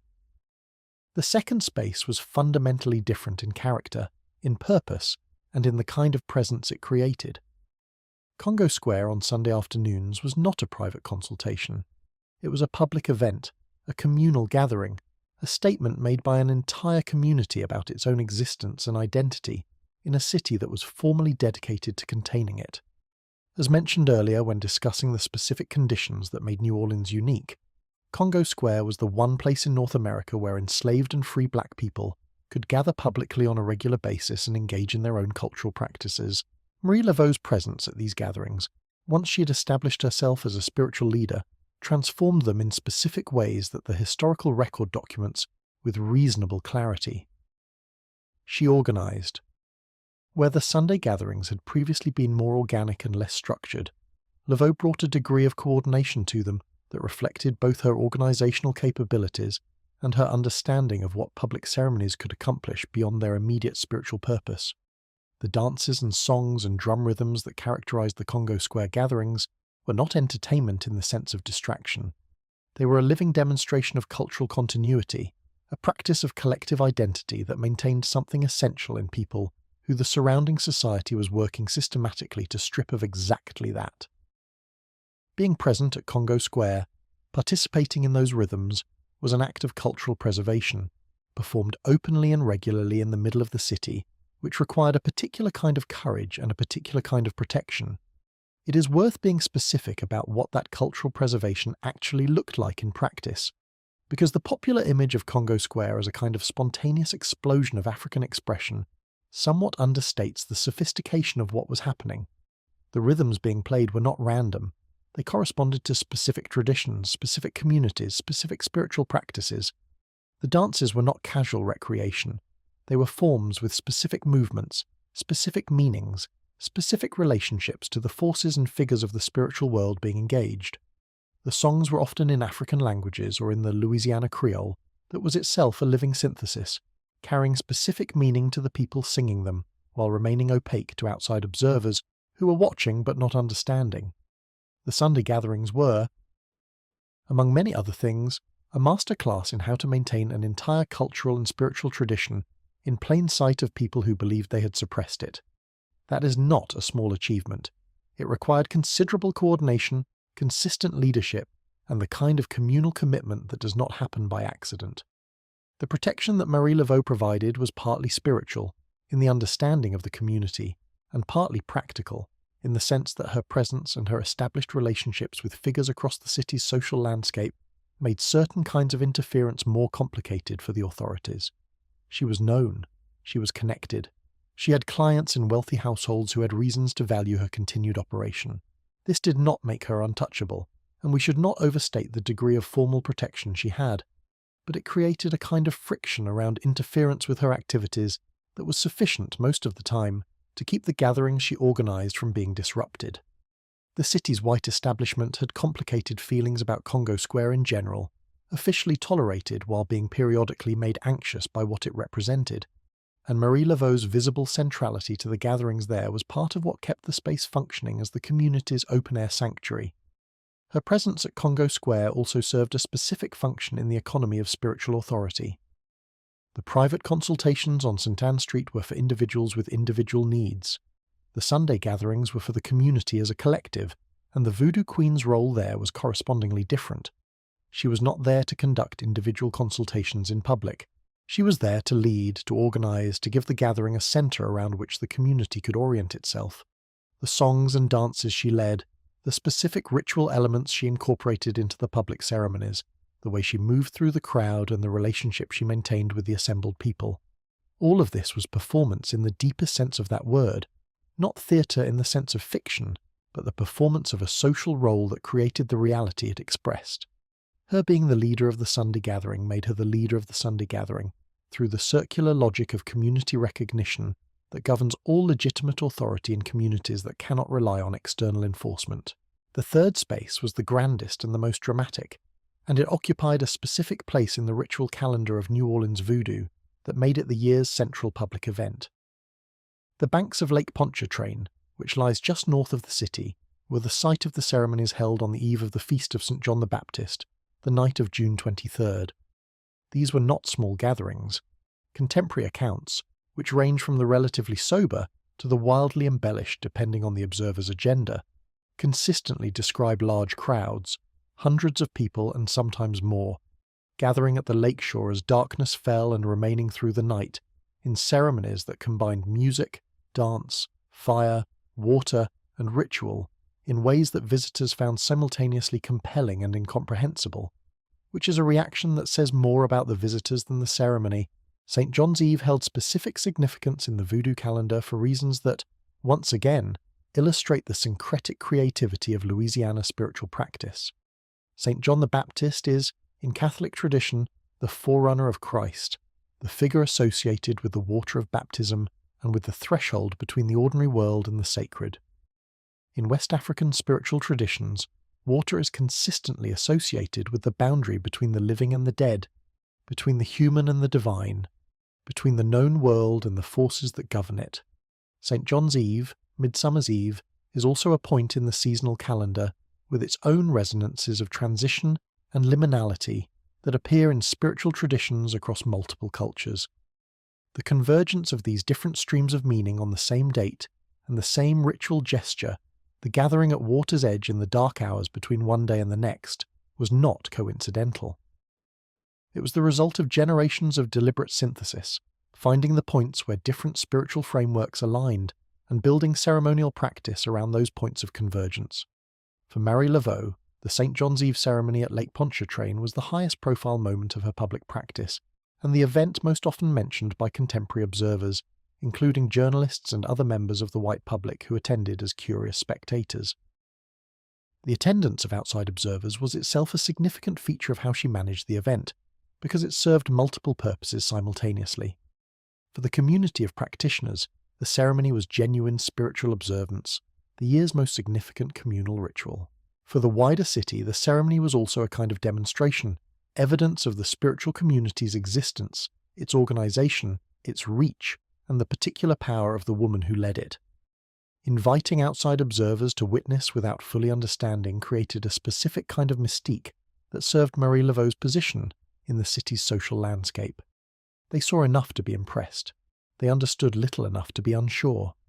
That combination, as previously discussed in the context of the information network, was exactly the kind of thing that made people cautious about underestimating her.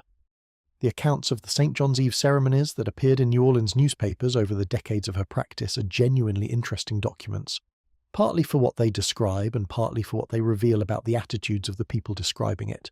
The journalists who attended these events wrote about them in ways that reflected the full range of responses available to a white observer watching African-derived spiritual practice in 19th century America, from genuine fascination and grudging respect to casual racism to barely disguised anxiety about what they were seeing and what it might mean.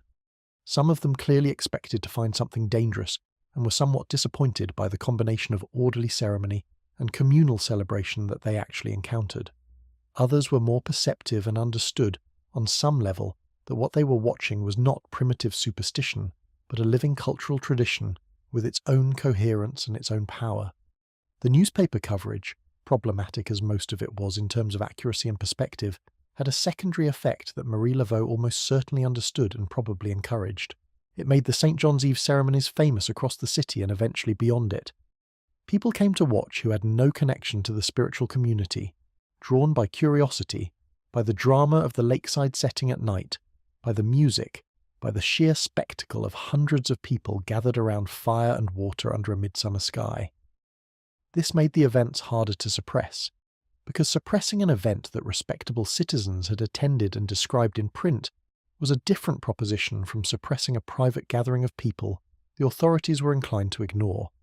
It also made Marie Laveau herself famous in ways that extended beyond the community she served, giving her a public profile that translated into a particular kind of citywide protection. She was, by the middle of her career, a figure that New Orleans had decided it was interested in, and a city's interest in a person is not nothing, even when that interest is complicated and not always respectful.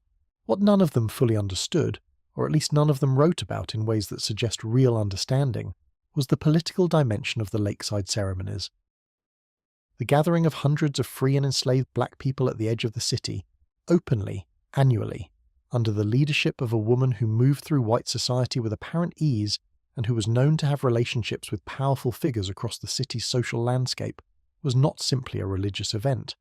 It was a demonstration of organized community power that had no formal political channel through which to express itself, and therefore expressed itself through ceremony. The spiritual and the political were not separate domains in this context. The act of gathering, of maintaining traditions, of having a recognized leader, of conducting large-scale public ritual, was itself a form of political existence for a community that was formally excluded from political life. Marie Laveau understood this without, as far as we can tell, ever stating it directly in terms that the historical record preserves. What she understood, and what her management of all three spaces demonstrates, was that power in her world was distributed across multiple venues and operated through multiple mechanisms simultaneously, and that a leader who could maintain presence and authority in all of those venues simultaneously was a leader who could not easily be dislodged from any of them. The private consultation space on St. Anne Street, the communal gathering space of Congo Square, and the grand ceremonial space of the lakeside ritual were not three separate activities. They were three legs of a single structure, each reinforcing the others, together creating something more stable and more imposing than any one of them could have been alone. The city watched, and the city wondered, and the city talked, which was precisely the effect she was after.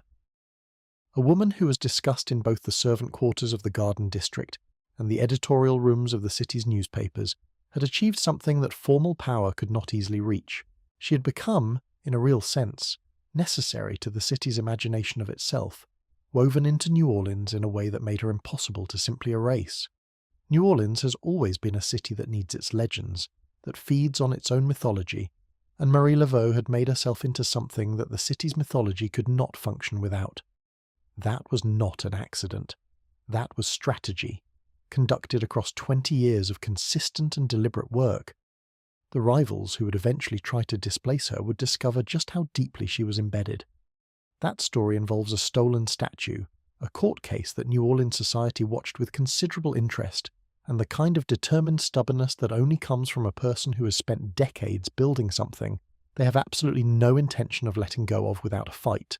It also involves the beginning of the end, which is rarely the dramatic confrontation that stories lead you to expect, and more often a slow accumulation of pressures from multiple directions at once. Before we get to the statue, the lawsuit, and the slow, complicated twilight of Marie Laveau's reign, there is a chapter in her life that tends to get buried under the more dramatic and easily mythologized parts of her story, and it is arguably the one that tells us the most about who she actually was. Because the woman who organized the Sunday gatherings at Congo Square and conducted midnight ceremonies at the lake and received clients in the candlelit rooms of St. Anne Street was also, in the summer of 1853, walking into the most disease-ridden neighborhoods of New Orleans, while everyone with the means to leave was doing exactly that.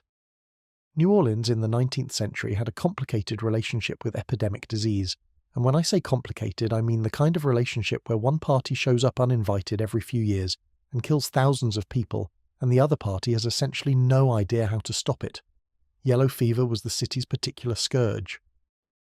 It returned with dependable regularity, flaring into epidemic proportions in the summer months when the heat and the standing water of the surrounding bayous created ideal conditions for the mosquitoes that carried it, though nobody knew that yet because the mosquito connection would not be established until the very end of the century. In 1853, the best available medical understanding of yellow fever was that it was caused by something in the air, specifically the miasma or bad air that rose from the decaying organic matter of a city built on a swamp, which was a theory that was wrong in its mechanism, but not entirely unreasonable, given that the disease did seem to track with warm, humid conditions and areas of poor sanitation. Yellow fever itself was a genuinely terrible illness in ways that go beyond the statistical. It began with what seemed like a bad flu. Fever, severe headaches, muscle pain, the kind of whole-body misery that makes you want to lie very still and not move anything unnecessarily. For many patients, it progressed no further than that, and they recovered after a week or two of feeling extremely unwell, which was the best available outcome. But for a significant proportion of those infected, usually around 15 to 50% depending on the specific outbreak, the disease progressed to a second, more severe phase. The fever returned. The liver began to fail, causing jaundice, which turned the skin and eyes yellow, which is where the disease got its name. Internal bleeding occurred, and in the most severe cases this produced the symptom that gave yellow fever its other, bleaker nickname, vomito negro, the black vomit, caused by digested blood. A patient who reached this stage was in serious trouble, and the medical toolkit of 1853, as noted, was not particularly well equipped to help them. The epidemic of 1853 was the worst in the city's history, and one of the worst in the history of the American South. It arrived in the early summer and spread through the city with a speed and lethality that overwhelmed every institution attempting to respond to it. The final death toll was somewhere in the range of 9,000 people, in a city whose total population at the time was around 150,000, which works out to roughly 6% of the population dying in a single summer. To put that in modern terms that might make it feel less like an abstraction, imagine losing 6 people out of every 100 you know, every neighborhood, every workplace, every church congregation. The scale of the grief and disruption was total in ways that are genuinely difficult to imagine from the comfortable distance of a world with mosquito nets and germ theory and vaccines. The city's response to the epidemic was, as these things tend to be, a mixture of heroism and chaos, an institutional failure and individual courage, and the specific social calculus of who gets helped first in a society organized by wealth and race. The wealthy fled to their plantations or to cooler northern cities, which is the 19th century equivalent of logging off and hoping the problem resolves itself. The poor, who could not leave, stayed and died in proportions that were considerably higher than those of the people who had the option to leave. The official medical establishment did what it could, which was not enough, and was in some cases actively harmful for the reasons described above. Into this situation stepped the Howard Association, and it is worth pausing on this organisation because it is one of the more interesting institutions that the 1853 epidemic produced. The Howard Association was a charitable organisation founded in New Orleans and named after John Howard, an 18th century English prison reformer and public health advocate, which gives you some sense of its orientation. By 1853, it had become the primary coordinating body for epidemic relief in the city, raising money, recruiting volunteers, organising the distribution of food and medicine and nursing care to those who could not afford private physicians. The membership was composed largely of wealthy white male professionals and merchants, the kind of men who showed up to things like this partly out of genuine civic feeling and partly because epidemic disease, unlike many other social problems, is notably indifferent to whether you have a nice house. The Howard Association did something in 1853 that was genuinely remarkable for its era. They formally approached Marie Laveau and asked for her help. This was a request from a predominantly white elite organisation to a free woman of colour who was best known to that social world as the city's voodoo practitioner, and the fact that they made it tells you something important about two things simultaneously: how desperate the situation was, and how thoroughly Marie Laveau had established herself as someone whose practical capabilities crossed the boundaries that social convention tried to maintain. They knew she had knowledge of herbal medicine, they knew she had experience tending the sick, they knew she had access to and influence within the communities that were suffering most severely. And they knew, perhaps most practically, that she was apparently not getting sick herself, which in a crisis that was killing trained physicians at a significant rate, was exactly the kind of track record that tends to override theoretical objections. What is particularly notable about the Howard Association's request is the mechanism by which it was made and received. This was not a quiet, informal arrangement that both parties preferred to keep off the record. It was a formal request, made by an organisation that kept records and submitted reports to city officials, to a specific named individual whose assistance was documented as part of the relief effort.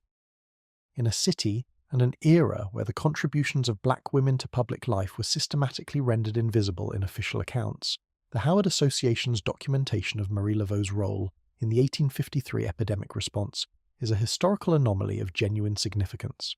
It survived the tendency to erase because the organization's records were kept and because the situation was dire enough that accuracy was more important than convention.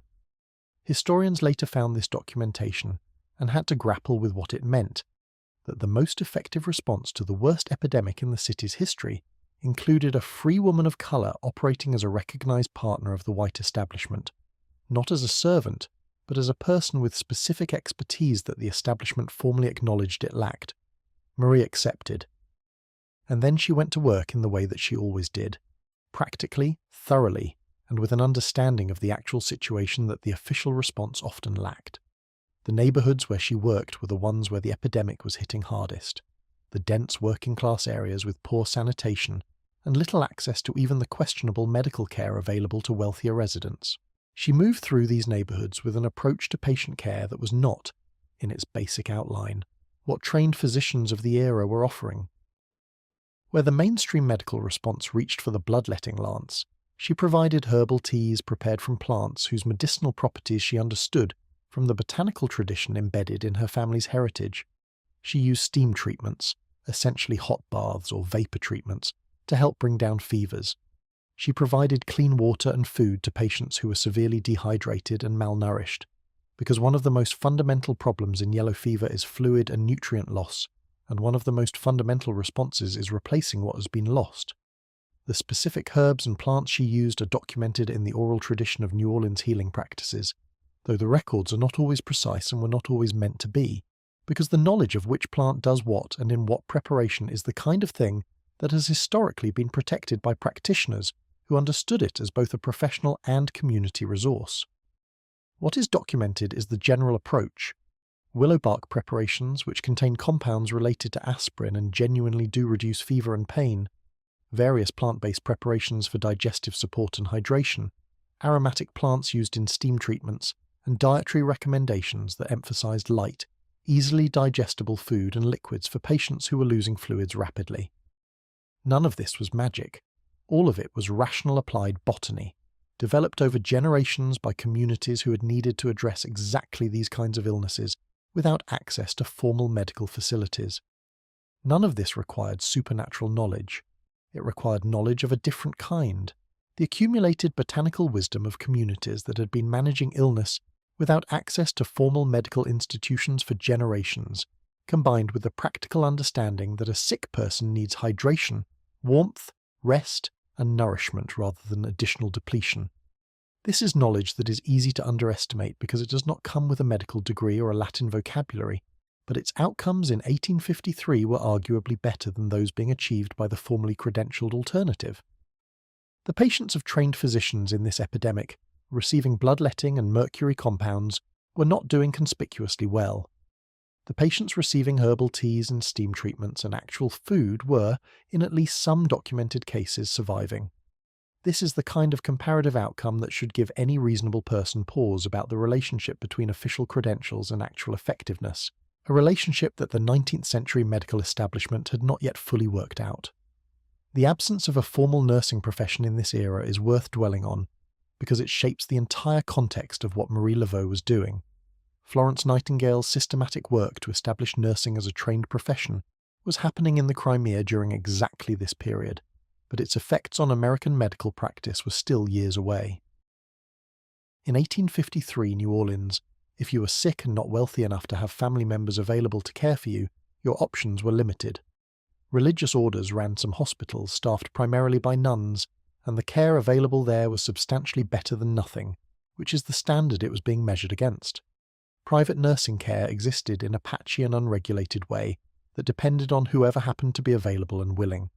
For the communities where Marie Laveau worked, formal care options were in practice minimal. She was not filling a gap at the margins of an otherwise functional system. She was filling a gap at the centre of a system that had essentially no centre.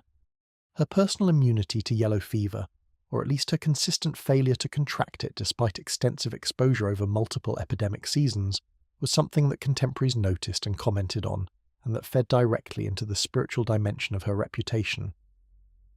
From the perspective of her community, a woman who walked into houses full of fever and emerged unaffected was demonstrating something that went beyond the merely natural. From the perspective of a modern epidemiologist, there are a few possible explanations. She may have had natural immunity from a prior mild infection. She may have developed immunity from regular low-level exposure over the years.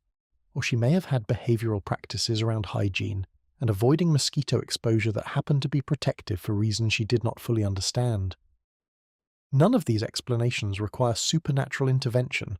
All of them are consistent with what we know about how yellow fever actually works. But in 1853, with no knowledge of mosquito vectors and no germ theory, the most obvious explanation available to observers was the one that fit the worldview they already held. The epidemic work had consequences for Marie Laveau's position in the city that extended well beyond the summer of 1853. It established her, definitively and publicly, as a figure who showed up when the crisis was worst, who served people across racial and class lines, and who did so with practical effectiveness at a moment when the city's official institutions were struggling to cope. It added a layer to her public reputation that sat alongside the spiritual authority and the information network and the ceremonial leadership, and it was in some ways the most respectable layer of all, because it was the layer that the city's white establishment had formally endorsed. The epidemic work also deepened her relationships within the community she served, in ways that the more public dimensions of her practice could not. A woman who has sat with you through the worst night of your life when your child was sick and the doctors were not coming, who has given you something that helped when nothing else was working, who has stayed when she could have left, earns a different kind of loyalty than a woman who is simply known to be powerful. Marie Laveau accumulated both kinds, which is one of the reasons her position proved so difficult to dislodge even as she aged and as younger rivals appeared. The epidemic work was also, in a way that is not often discussed, connected to a different dimension of her life's work that was happening in a very different setting. Because at roughly the same period as she was tending the sick in the city's streets, she was also making regular visits to a building that most New Orleans residents were hoping they would never have professional need of. The Cabildo, the colonial-era administrative building on Jackson Square that served multiple governmental functions, including that of a jail, was one of the most significant buildings in the city's history and also, for a significant number of people who passed through its doors, one of the last buildings they ever saw. It held prisoners awaiting trial, prisoners serving sentences, and prisoners awaiting execution. It was not, by any contemporary account, a comfortable or humane facility, which should be filed under things that were unfortunately very common in 19th century institutional settings. Marie Laveau visited the Cabildo. She did so regularly, and she did so in a capacity that was not officially defined by any formal role, but that was recognized and apparently permitted by the authorities who ran the facility, which is itself a small but interesting data point about the kind of standing she had achieved in the city by this point. She prepared meals for prisoners on death row, the last meals they would eat before execution, which required both the practical resources to obtain and prepare decent food and the kind of access that most visitors to a jail do not have. She prayed with them. She sat with them through the specific terror of knowing that your time is nearly over, and that the time remaining is measured in hours. She provided the kind of presence that people in extremis need, which is simply another human being who is not afraid of their fear and not in a hurry to be somewhere else. This aspect of her work is genuinely striking when you think about it in context. Here was a woman who was simultaneously the city's most famous spiritual practitioner, whose public ceremonies drew hundreds of spectators, and whose private consultations served the city's social elite, spending time in a prison with condemned men who had nothing to offer her in return for her attention. There was no information to gather in a jail cell. There were no networks to build or reputations to manage. There was simply a person in the most desperate situation imaginable, and another person who chose to be there with them. That choice, repeated over years of regular visits, says something about Marie Laveau that the more dramatic parts of her story do not quite capture, and it is something worth sitting with for a moment. The Cabildo visits also, naturally, had dimensions that were consistent with the rest of her activity, because she was a person who moved through the world with multiple simultaneous purposes and rarely did anything that served only one function. Visiting prisoners gave her access to information about the city's criminal and legal landscape, about cases being tried and sentences being appealed, and the specific ways in which the city's justice system was operating or failing to operate fairly. It gave her relationships with the guards and administrators of the facility, which meant she knew things about what was happening inside that building that most people on the outside did not know. And it gave her the opportunity to do something that turned out to be practically significant on multiple occasions. She pursued pardons and sentence commutations for prisoners she believed were being treated unjustly. The pursuit of a pardon in this era required exactly the kind of social navigation and connection across class and racial lines that Marie Laveau had spent her career developing. It required knowing who to talk to, what to say, what leverage existed, and how to apply it in ways that produced results without creating enemies more powerful than the result was worth. She managed this successfully enough times that it became a recognized part of what she did, acknowledged in contemporary accounts and later oral histories as a genuine dimension of her practice, rather than an anomaly. A woman who could get a governor or a judge to reconsider a sentence was exercising real political power, regardless of what the formal political structures said about who was permitted to exercise it. The mechanics of how she accomplished this varied by case, as far as the historical record allows us to reconstruct. In some instances, she appears to have worked through her connections to prominent white families, whose members had influence with the relevant authorities, translating her knowledge of those families' private affairs into leverage for a specific outcome without any conversation about the nature of that leverage needing to take place explicitly. In others, she drew on her relationships with Catholic clergy, including figures like Father Antoine, whose moral authority in the community could be translated into advocacy in ways that formal legal channels could not easily dismiss. In still others, she seems to have operated through the sheer accumulated weight of her reputation. The fact that Marie Laveau coming to speak on someone's behalf was an event that people in positions of authority noticed and took seriously. for reasons they might not have been entirely comfortable articulating, but that were nonetheless real. She was exercising it through the channels available to her, which were the channels of relationship and knowledge and moral authority, rather than the channels of formal institutional standing, and she was exercising it effectively enough that people in prison knew her name and knew what her name was worth, which is a form of reputation that takes years to build and cannot be manufactured. The figure who appears alongside her most frequently in accounts of this work is a man named Father Antoine, whose actual name was Antonio de Sedela, a Spanish-born Capuchin friar who served as the priest of St. Louis Cathedral for an almost implausibly long period, becoming one of the most beloved and controversial figures in New Orleans Catholic history. Father Antoine, as essentially everyone in the city called him, regardless of the formal protocols of religious address, was a genuinely remarkable character in his own right. He had been in New Orleans since the 1780s, had tangled with the Spanish Inquisition, had been briefly expelled from the city by colonial authorities who found him inconveniently principled, had returned to enormous popular celebration, and had eventually spent decades as the spiritual father of a congregation that loved him with an uncomplicated devotion that the Catholic hierarchy found somewhat exasperating. He was known for his accessibility to all social classes, his lack of interest in the racial hierarchies that structured most of New Orleans' institutional life, and his presence at the bedsides of the dying regardless of who was dying and what their social status was. Father Antoine had also, over his long years in New Orleans, developed a reputation for creative interpretation of church rules when he believed the situation warranted it, which it apparently warranted fairly regularly.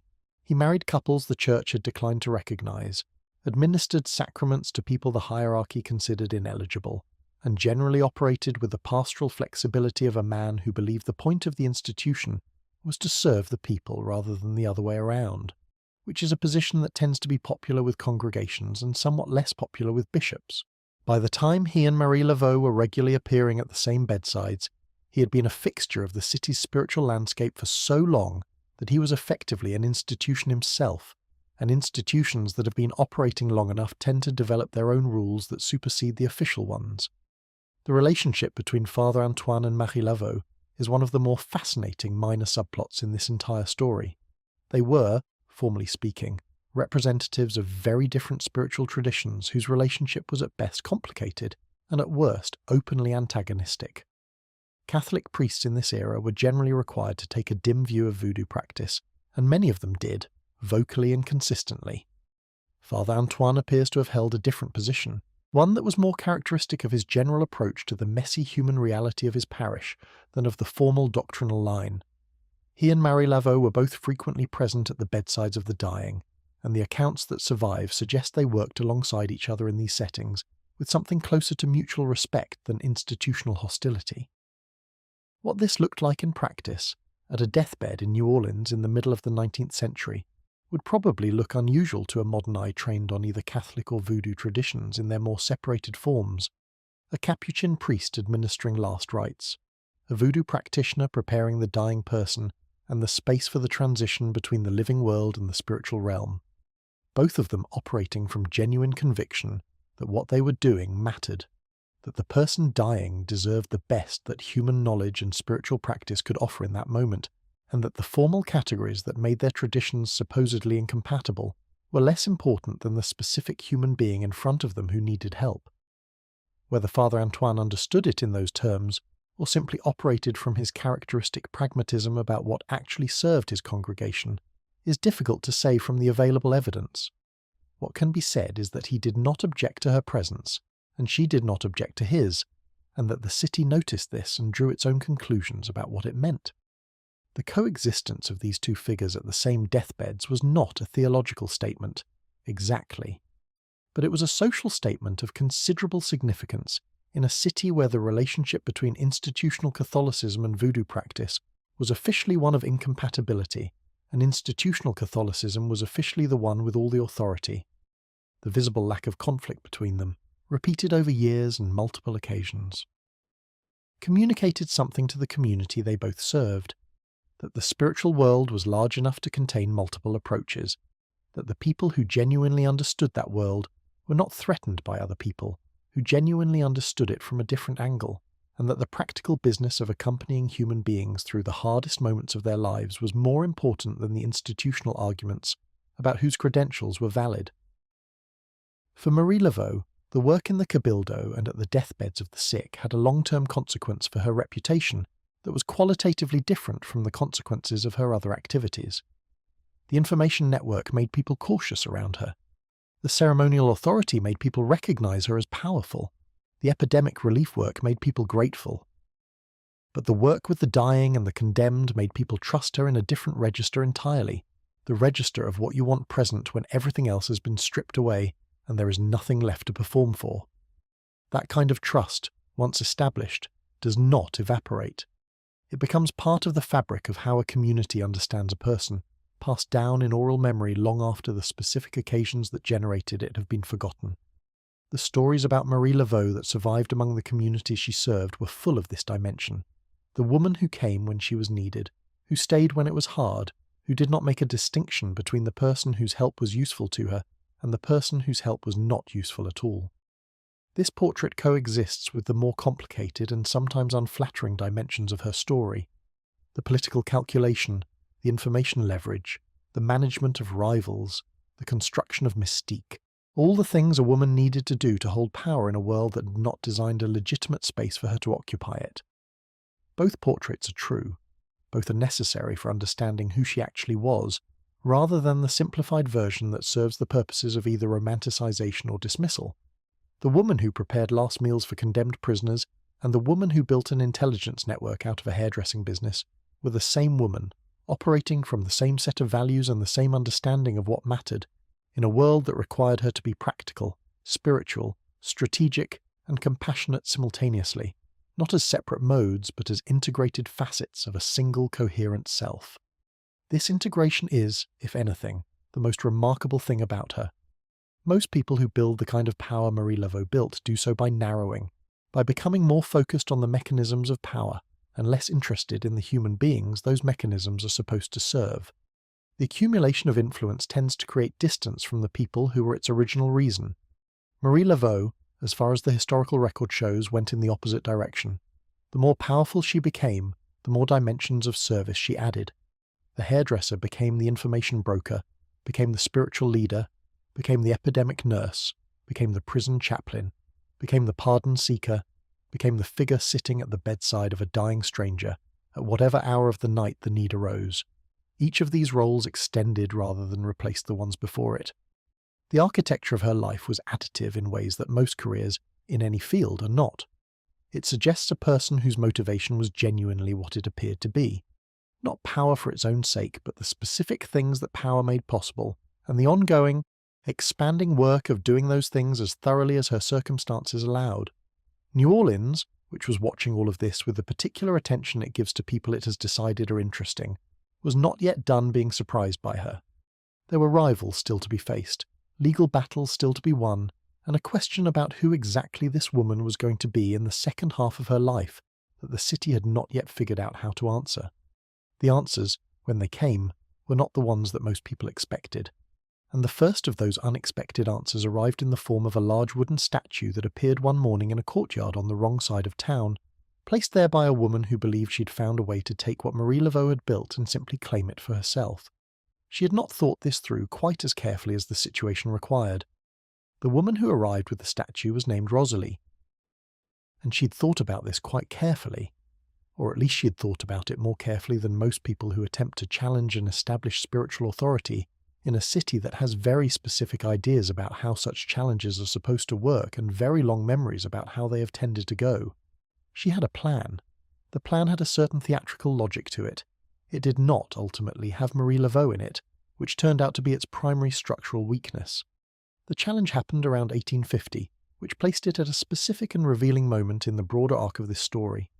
Marie Laveau had been the dominant figure in New Orleans' spiritual life for roughly 2 decades by this point, which is a long time to hold any kind of leadership position, and an exceptionally long time to hold one that depends entirely on continuous community recognition, with no institutional backup. She was in her late 40s, which in the context of 19th century New Orleans, where yellow fever and other tropical diseases could end a life at any age, and where the physical demands of the kind of work she'd been doing were considerable, was not exactly the prime of youth.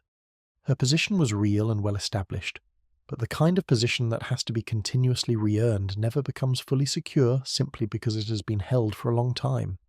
If anything, a long tenure creates its own vulnerabilities, because it attracts exactly the kind of rivals who calculate that the person at the top must be getting tired and that the timing might be advantageous.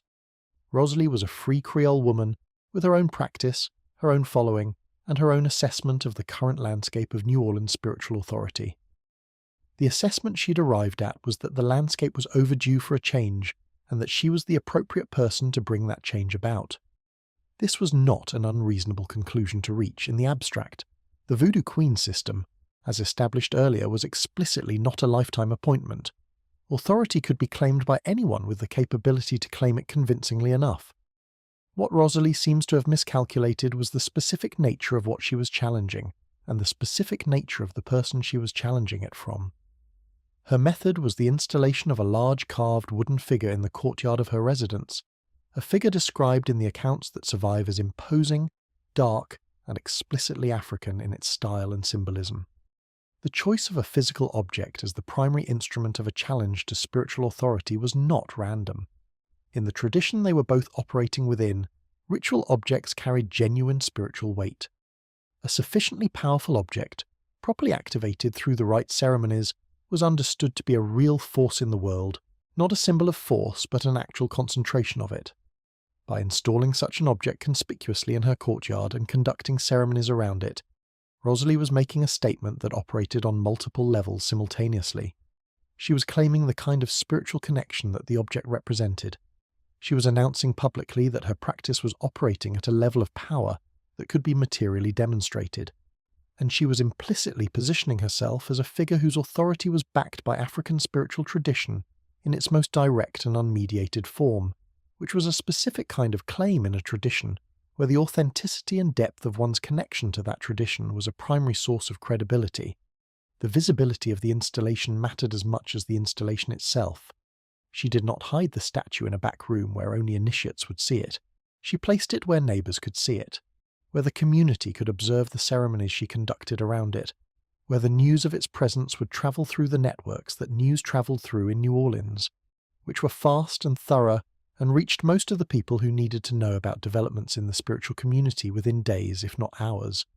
It was a public announcement disguised as a spiritual practice, or more precisely, it was a public announcement that was also a spiritual practice, because in this tradition the two were not cleanly separable.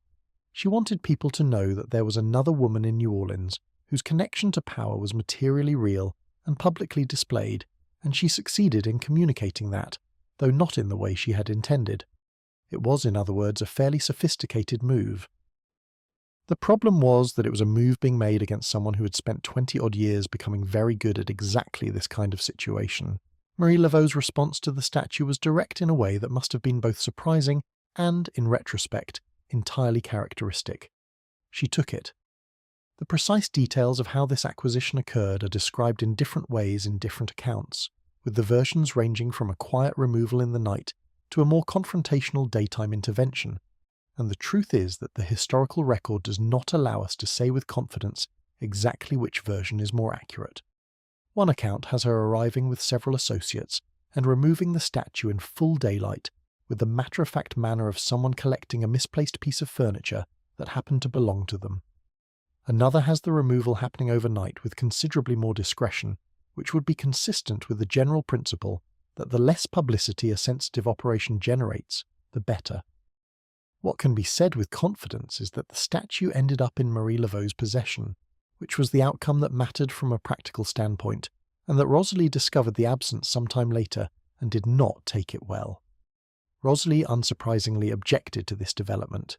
She took the matter to court, which is a decision that has a certain audacity to it when you consider what the court case would necessarily involve. She was essentially asking a New Orleans court in 1850 to adjudicate a dispute about the ownership of a ritual object central to a spiritual practice that the city's official religious and legal culture considered, at best, a tolerable eccentricity, and had asked the court to do so in a context where the specific nature of the object and its significance to her practice would need to be explained to people whose interest in understanding it was likely to be limited. This was not, to put it charitably, an obvious legal strategy. Marie won the case. The outcome surprised essentially nobody who'd been paying attention to how disputes involving Marie Laveau tended to resolve, which is a fact that says something both about her competence in legal matters and about the specific social and informational advantages she brought to any arena in which she competed. She had spent years cultivating relationships with people who had standing in New Orleans' legal and social world. She knew things about those people, and in a dispute that came down partly to the question of whose version of events the court found more credible, being someone who had long established relationships throughout the city's power structure was considerably more useful than being someone who had just arrived with a large statue and some ambitions. The court victory had consequences that extended beyond the resolution of the immediate dispute. A free woman of colour winning a legal case in 1850 New Orleans was not, by any means, a routine occurrence. The legal system of the era was not neutral territory for people of African descent, free or otherwise, and the outcome of any legal dispute involving a black woman depended heavily on factors that had little to do with the strict merits of the case. That Marie Laveau won, and won clearly enough that the outcome was not seriously contested afterward, was evidence of something real about her standing in the city. It was also evidence that would be remembered, circulated, and factored into the calculations of anyone else who was thinking about mounting a challenge. The message that the court case sent to the spiritual community of New Orleans was simple. The sitting queen had just tested the limits of her practical power in a formal setting, and the limits turned out to be further than people had expected. Rosalie, for her part, appears to have withdrawn from the field following the case, having apparently concluded that her original assessment of the timing had been optimistic. This was probably the correct conclusion. The statue episode is interesting not only as a story, though it is a good story, but as a diagnostic of how Marie Laveau's power actually functioned in its mature form. She did not respond to Rosalie's challenge by escalating on the spiritual plane, by counter-installing something larger and more intimidating, or by conducting some kind of ceremonial confrontation that would have been visible and dramatic. She responded by using the practical tools she had built over decades, the legal relationships, the social standing, the reputation that made her word weigh more than a challenger's word in settings that were not inherently favourable to either of them. The spiritual authority and the practical power were, as they had always been in her construction of herself, integrated. She deployed whichever layer of that integrated system was most effective for the specific situation, and in this case the most effective layer was the one that operated through a courthouse rather than through a ceremony. Rosalie's challenge, and the way it was handled, also illuminates something about the nature of the pressure Marie Laveau was under in the later decades of her life. The challenges to her authority were becoming more frequent and more serious. The community she served was changing in ways that she could observe but not fully control. The city itself was changing in ways that were going to have consequences for the specific conditions that had made her position possible. The 1850s in New Orleans were a period of intensifying social and political pressure on the free-coloured community that had sustained her. The increasing stridency of the national debate over slavery was producing a hardening of attitudes in slaveholding states that expressed itself, among other ways, in restrictions on free black life that became more severe and more systematically enforced than they had been in the earlier part of the century. The relatively fluid social conditions of the French and Spanish colonial periods, the conditions that had allowed for the Gens de couleur libre and for Congo Square, and for the specific kind of life Marie Laveau had built, were under pressure from an American political culture that was less comfortable with ambiguity and more committed to clear racial categories than New Orleans' colonial heritage had been. The city was not becoming a different city overnight, but it was feeling the pressure to become one, and that pressure was real and increasing. For Marie Laveau specifically, these broader social changes meant that some of the protections and flexibilities that had enabled her practice over the decades were becoming less reliable. The informal tolerances that had allowed public gatherings at Congo Square to continue, that had permitted the St. John's Eve ceremonies at the lake to operate with newspaper coverage rather than police intervention, that had enabled her to move through the city's power structure with a freedom that her formal social position did not officially sanction. All of these depended on a set of local social arrangements that were under external pressure. She had built her position within a specific window of conditions, and that window was beginning to narrow. There were also pressures that were more personal and more directly connected to the simple fact of aging. The physical work that her practice required, the late-night ceremonies, the patient care, the constant social navigation, The management of a large and complex network of relationships was not easier at 50 than it had been at 30. She had children and grandchildren who were growing up and developing their own lives within a city that was increasingly hostile to the community they belonged to. The question of succession, of what happened to everything she had built when she was no longer able to maintain it personally, was becoming more urgent. The experience of aging for a person who has held significant informal authority is qualitatively different from the same experience for a person who holds formal institutional power. A judge, a mayor, a bishop grows old within a structure that will continue to function after they have left it. The institution provides a kind of immortality, at least for the role if not for the person. Marie Laveau had no such structure around her. What she had built was embedded in her personally, in her relationships, her knowledge, her reputation, her presence. Everything she had accumulated over decades existed in a form that could not be straightforwardly transferred to a file folder and passed to a successor. It existed in people's experience of her, in the memories and relationships that constituted her network, in the accumulated weight of decades of consistent service that had built a kind of trust that could not be inherited, only rebuilt from scratch. The recognition of this fact, that the specific kind of power she had built was fundamentally personal and therefore fundamentally mortal, was the most difficult thing about the last decades of her life, and the problem that occupied her most consistently in ways that the historical record does not fully document, but that can be inferred from the choices she made and did not make. The move across the Mississippi to Algiers, which occurred in her later years, was the most visible external sign of a shift in her circumstances, and it is worth pausing on what Algiers represented in the geography of New Orleans' spiritual life before trying to understand what her move there meant. Algiers sits on the west bank of the Mississippi, directly across from the French Quarter, close enough that you can see the city's skyline from its levee, but separated by the breadth of one of the largest rivers in North America. It was, in the 19th century, a neighbourhood with its own particular character, less glamorous than the French Quarter, more working class in its basic composition, and with a history that was distinct from the main cities in several relevant ways. Algiers had been, in the earlier decades of the city's history, one of the primary holding and transit areas for enslaved people, brought to New Orleans through the domestic slave trade. The slave pens and holding facilities on the West Bank were where human beings arrived from the interior, were processed by the system of commerce that treated them as inventory, and were transferred across the river to be sold in the city's slave markets. This history made Algiers a place with a specific kind of spiritual weight in the community that practiced Louisiana Voodoo, a weight that was not celebratory, but was real and was acknowledged. Some accounts of the origins of New Orleans Voodoo specifically trace certain early ritual practices to the Algiers holding areas, where enslaved people arriving from different parts of Africa and the Caribbean had their first sustained contact with each other and began the process of cultural synthesis that would eventually produce the tradition Marie Laveau had spent her life within. Algiers was also, by the mid-19th century, a neighbourhood where a significant portion of New Orleans' working-class free-coloured community lived, which meant it had its own established spiritual and social networks, its own practitioners operating at smaller scale than the citywide practice of someone like Marie Laveau, and its own dynamics around spiritual authority and community leadership. Moving into this neighbourhood was not moving into empty territory. It was moving into a context with its own existing relationships and hierarchies, which required the kind of careful navigation that Marie Laveau had been performing her entire career, but in a new configuration and with a different set of local dynamics than those she had spent decades mastering. This is not the kind of history that appears in tourist brochures, but it is the kind of history that practitioners understood and that gave Algiers a specific significance in the spiritual geography of the tradition.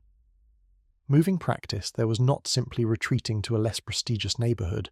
It was, in the interpretation available to people who understood the tradition, returning to something close to a source.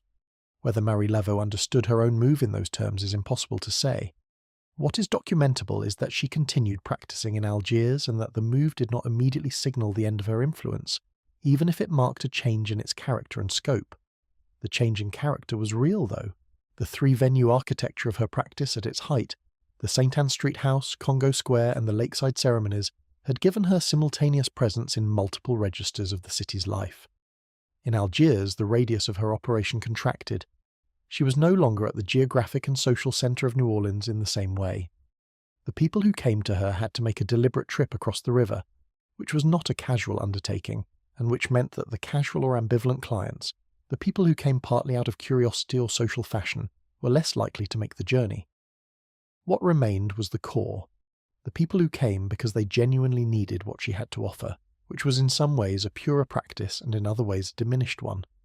The St. John's Eve ceremonies continued, and they continued to draw people from across the city who knew where to go and were willing to make the trip to the lakeside regardless of where Marie Laveau was officially headquartered.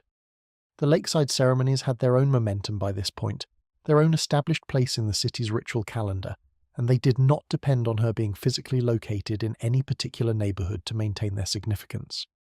This was a measure of how thoroughly she had embedded herself in the city's culture. Some of what she'd created had become self-sustaining, continuing on the basis of its own established importance, rather than requiring her constant personal maintenance. But the work of keeping a spiritual community together, of being the person around whom a dispersed population of practitioners and followers organised themselves, required presence and accessibility in ways that the Algiers situation made more difficult. The information network that had been so central to her practice at its height depended on proximity and regular contact with the households and communities that generated information. Operating from across the river introduced friction into that system that had not previously existed. She was not absent, but she was less immediately present, and in a practice that depended on the ongoing demonstration of capability and knowledge, reduced presence translated into reduced authority, slowly and incrementally but nonetheless genuinely. The rivals who had always existed, some visible like Rosalie and some more subterranean in their operations, now found the landscape somewhat more amenable to their ambitions, not because Marie Laveau's capabilities had diminished dramatically, but because the structural conditions that had supported her dominance were less favourable than they had been. Power of the kind she had exercised is always contextual. It exists in relationship to a specific set of social conditions, and when those conditions change, power that was stable can become precarious without the person holding it having done anything differently. This is one of the uncomfortable truths about the kind of informal authority she had built. Its strengths were real, but so were its vulnerabilities, and the same absence of institutional backup that had made her authority authentically earned, rather than inherited, also meant there was no institution to sustain it when the conditions became less favourable. The question of what she did with this awareness, how she navigated the experience of being a powerful person whose power was gradually contracting, is one that the historical record answers only partially and indirectly. What the record shows is that she did not stop. She continued her practice in Algiers. She continued to be consulted by people who travelled specifically to see her. She continued to participate in the ceremonial calendar, including the St. John's Eve gatherings that remained the year's most significant public event for the community. She continued, as far as can be determined, to work with the sick and the vulnerable in the way she always had. There was no dramatic final confrontation, no public announcement of retirement, no clean narrative of handing over the keys. There rarely is.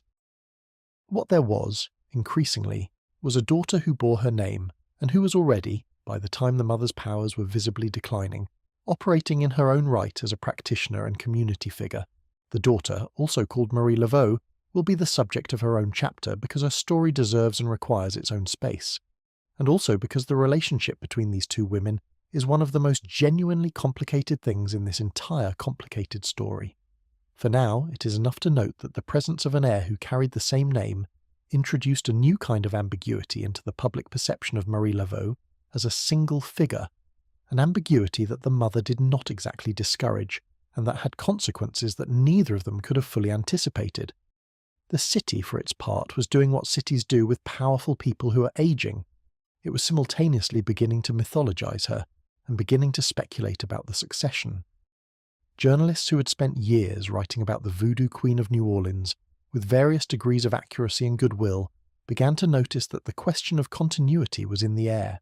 Some of them observed that the woman they saw leading the lakeside ceremonies seemed younger and more vigorous than the woman they had written about years before, which was either evidence of remarkable vitality or evidence that two women were being somewhat deliberately conflated depending on how carefully you were paying attention. New Orleans, as noted, has always been a city that needs its legends, and a legend that never ages and never loses power is more satisfying than one that gets old and moves across the river and has to negotiate with rivals. The years from roughly 1860 through the 1870s were the period in which New Orleans underwent its most dramatic forced transformation, as the Civil War, the brief period of Reconstruction governance, and the violent restoration of white supremacist rule reshaped every dimension of the city's social and political life. The free-coloured community, which had occupied that complicated middle position for so long, was on one hand formally freed from the caste restrictions that had limited it, and on the other hand subjected to the brutal realities of post-Reconstruction Louisiana, where the formal legal equality of Reconstruction was being systematically dismantled by violence and political manipulation. Congo Square's Sunday gatherings, which had been the most visible public expression of black cultural life in the city, had already been reduced and eventually discontinued as the city changed around them. The specific conditions that had made the gatherings possible, that combination of Catholic custom, colonial tolerance, and particular legal framework, were artifacts of an era that was ending. The Reconstruction period and its aftermath deserve a specific note here because they affected Marie Laveau's community and practice in ways that go beyond the general political narrative. During Reconstruction, the free-coloured community of New Orleans briefly experienced a degree of formal political participation that was unprecedented in American history, with black men voting, holding office, and participating in the constitutional conventions that reshaped Louisiana's governance. This was a period of real and extraordinary change, and it produced genuine hope in communities that had been excluded from formal political life for generations. The violent counter-revolution of redemption, the armed campaign by white supremacist organizations to overthrow Reconstruction governance in Louisiana, destroyed much of what those years had built at enormous human cost. The community that Marie Laveau had served her entire life absorbed this destruction along with everything else it had been asked to absorb, and it did so with the resilience that communities develop when they have no alternative, but the costs were real and lasting. For Marie Laveau specifically, these changes meant that the city she moved through in the 1870s was a different city from the one she had mastered in the 1830s and 1840s. The social landscape had been violently restructured. The informal arrangements and relationships that had given her unusual access and unusual protection were embedded in a social order that had been disrupted. Some of her old relationships survived the disruption and some did not.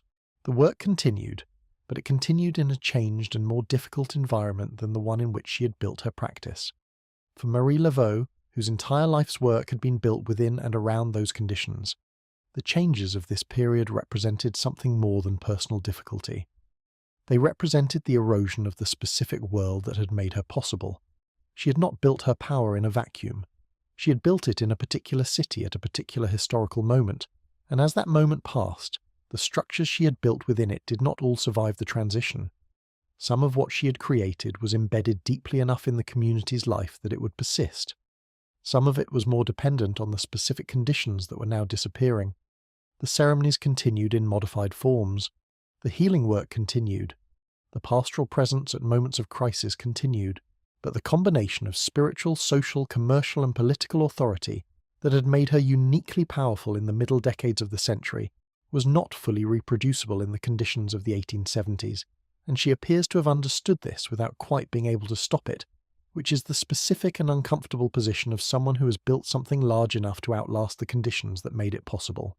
She died in 1881 at an age that was either in her late 70s or somewhat younger, depending on which of the disputed accounts of her birth date you find more persuasive. The city mourned her, or at least the city did what New Orleans does with its significant dead, which is to mourn them publicly and exuberantly, and with full recognition of the complexity of what is being mourned. The newspaper accounts of her death were, characteristically, a mixture of genuine tribute and romanticized fabrication, celebrating a simplified version of her story that was easier to tell than the real one. Several of the obituaries described a serene, saintly old woman who had spent her final decades in quiet Catholic devotion, which was accurate as far as it went and incomplete in ways that the people writing the obituaries may or may not have been aware of. Others leaned heavily into the dramatic and exotic, producing accounts that bore the specific fingerprints of writers who had been waiting their entire careers to write this particular piece and were not about to let factual accuracy slow them down. The result was a collection of death notices that told you quite a lot about how New Orleans wanted to remember Marie Laveau, and rather less about who she had actually been. The community she had served mourned her differently, in the quieter registers of private grief and oral memory, preserving specific recollections of specific things she had done for specific people, in specific moments of need, the kind of memory that does not make it into newspapers but that lasts longer. A woman who had sat with someone's grandmother during a fever that everyone thought would be fatal. A man whose death sentence had been commuted after she intervened. A family whose crisis had been navigated with help that came from somewhere and that they had understood in their own terms as having been her doing. These memories passed between people in the way important things pass, not as official history, but as lived experience, and they accumulated into an oral tradition about Marie Laveau that was considerably more textured and considerably more human than the newspaper version.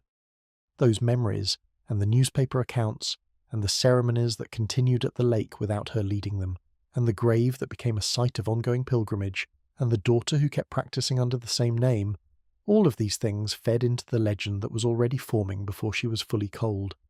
The legend was, in some ways, a tribute. In other ways, it was already doing what legends do to complicated people, reducing them to a manageable shape, choosing which parts to emphasize and which to let fade, replacing the texture of an actual life with the cleaner lines of a story.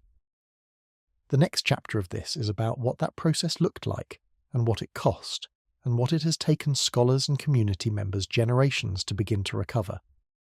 There is a particular kind of historical puzzle that drives researchers quietly but thoroughly around the bend, and it is the puzzle of two people who are deliberately, systematically, and quite possibly mutually confusingly referred to by the same name over a period of several decades. The Marie Laveau problem is this puzzle in its most concentrated form. It is the kind of thing that looks simple from the outside. Surely you can just check the records and figure out which Marie Laveau did what, and becomes enormously complicated the moment you actually try to do it, at which point you understand why historians have been arguing about it since the 19th century, and have not fully resolved it yet. The records, to put it plainly, are a mess. The church records of New Orleans in the 19th century are invaluable historical documents that survived several disasters, including fire, flood, and a quantity of administrative carelessness that would be alarming in any era. The newspaper accounts are vivid and detailed, and often contradict each other on basic facts and were not, as a general principle, written by people who considered rigorous biographical accuracy their primary professional obligation. The oral tradition is rich and textured, and passed through communities that were not always in a position to document their own history on their own terms, meaning that much of what survived passed through intermediaries with their own angles and agendas. The result is a historical record that requires considerable patience and a high tolerance for ambiguity, and that has defeated more than a few researchers who arrived expecting a straightforward biographical project and discovered something considerably more interesting and considerably more resistant to resolution. The daughter was also named Marie Laveau. This fact is not in dispute. What is disputed is essentially everything else about her life, her practice, her relationship to her mother's legacy, and the degree to which the confusion between the two of them was accidental, natural, or actively cultivated by one or both parties for reasons that were quite practical and quite understandable. The short version is this. Marie Laveau the Elder built something extraordinary over decades of careful strategic work. Marie Laveau the Younger inherited not the thing itself, because the kind of personal authority the mother had built cannot be simply handed to someone else, but the name, the address, the network, and the social context within which the thing had operated. What she did with that inheritance was different enough from what her mother had done that a careful observer at the time would have noticed the difference. The historical record, unfortunately, was not always assembled by careful observers, and the record that survived reflects the confusion that accumulated around two women in the same practice, the same city, sometimes the same venues, and always the same name. The daughter was born sometime around 1827, which would have made her in her early 20s when her mother was at the height of her powers, and in her 50s when she began to take on the primary public role in the practice. The exact circumstances of her birth, like much else in this story, are matters of historical dispute that the surviving records do not cleanly resolve.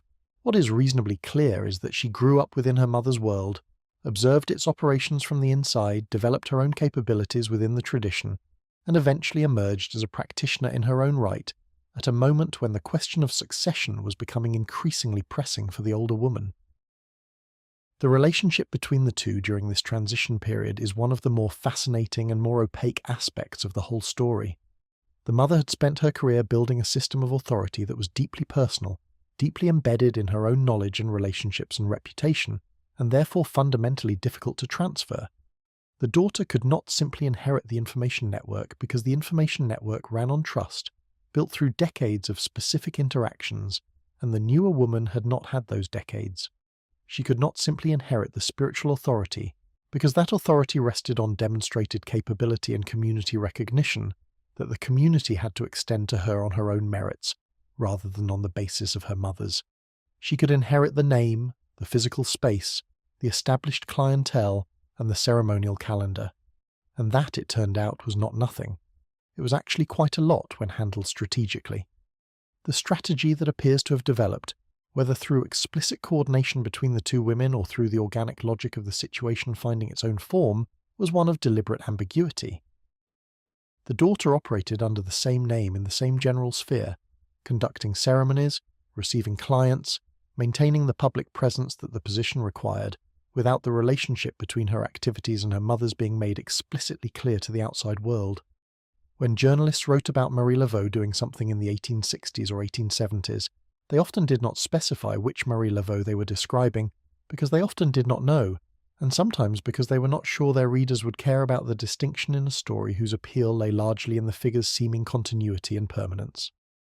A voodoo queen who had been exercising her authority for 4 or 5 decades and showed no signs of aging was a considerably more compelling figure than a voodoo queen who was the second of 2 women who happened to share a name. The newspaper-reading public of New Orleans preferred the first version, and the newspaper-writing journalists of New Orleans, who were not significantly different in this respect from their counterparts in any other era, gave them what they preferred. The practical mechanics of how this ambiguity operated are worth examining, because they were not accidental. The daughter did not, as far as the historical record shows, go out of her way to correct people who confused her with her mother, or who assumed they were dealing with the same person they might have encountered or heard about years earlier. She did not issue clarifications. She did not insist on being introduced as Marie Laveau the Younger, or Marie Laveau the Second. She simply operated as Marie Laveau, allowing the accumulated weight of the name and everything attached to it to work in her favour, while she built her own practice and her own relationships within the community. This is either a cynical exploitation of her mother's reputation, or a perfectly sensible use of available resources depending on your perspective, and there is genuinely a case to be made for both interpretations. What is clear is that it worked, for a time, in the sense that it maintained the public fiction of a single continuous authority during a period when that fiction was doing important protective and organisational work for the community. This meant that the legend of Marie Laveau as an essentially ageless, supernaturally enduring figure was being actively constructed during the period when the transition between mother and daughter was occurring. Reports from the 1860s described a Marie Laveau who was vigorous and commanding and apparently unchanged from descriptions of her 20 years earlier, which was technically accurate if the woman being described in the 1860s was a different person in her 30s than the woman being described in the 1840s had been in her 40s. The readers who encountered both sets of descriptions over the course of their newspaper reading lives came away with the impression of a single woman who did not age in the conventional way, which was, from a mythological standpoint, excellent. From a biographical standpoint, it was a disaster that historians have been cleaning up ever since. The mechanism by which this myth operated is worth understanding precisely, because it is not a unique phenomenon in the history of powerful figures. The attribution of supernatural longevity, the sense that a particular person simply transcends the ordinary physical limitations that govern everyone else, is one of the most common ways that communities deal with the simultaneous need for continuity and the inconvenient fact of mortality. New Orleans was not unusual in finding this myth useful. What was unusual was that the myth had such a ready-made factual basis in the existence of a second woman with the same name, same profession, and same general sphere of activity. Most legends of eternal leaders require a more significant suspension of disbelief. The Marie Laveau legend had 2 actual women doing actual things over an extended period, which gave it an evidential density that most supernatural claims lack. People who had personally seen a vigorous young woman leading ceremonies in the 1860s and who had heard their parents describe a vigorous middle-aged woman leading ceremonies in the 1840s had no obvious reason to conclude they were describing different people. The conclusion that the same woman had somehow remained vital across 40 years of practice was strange. But it was less strange, from the available evidence, than the alternative that required knowing there were two of them. This is the specific genius of the confusion, if genius is the right word for something that may not have been fully designed. The two-women reality produced a single woman legend that was more compelling than the reality of either woman alone would have been, because the legend had the duration and the accumulation of the two careers combined, attributed to one figure, which made that figure seem genuinely supernatural in her capacity. A woman who had led the community's spiritual life for 40 years without apparent diminishment was not a historical figure. She was a myth.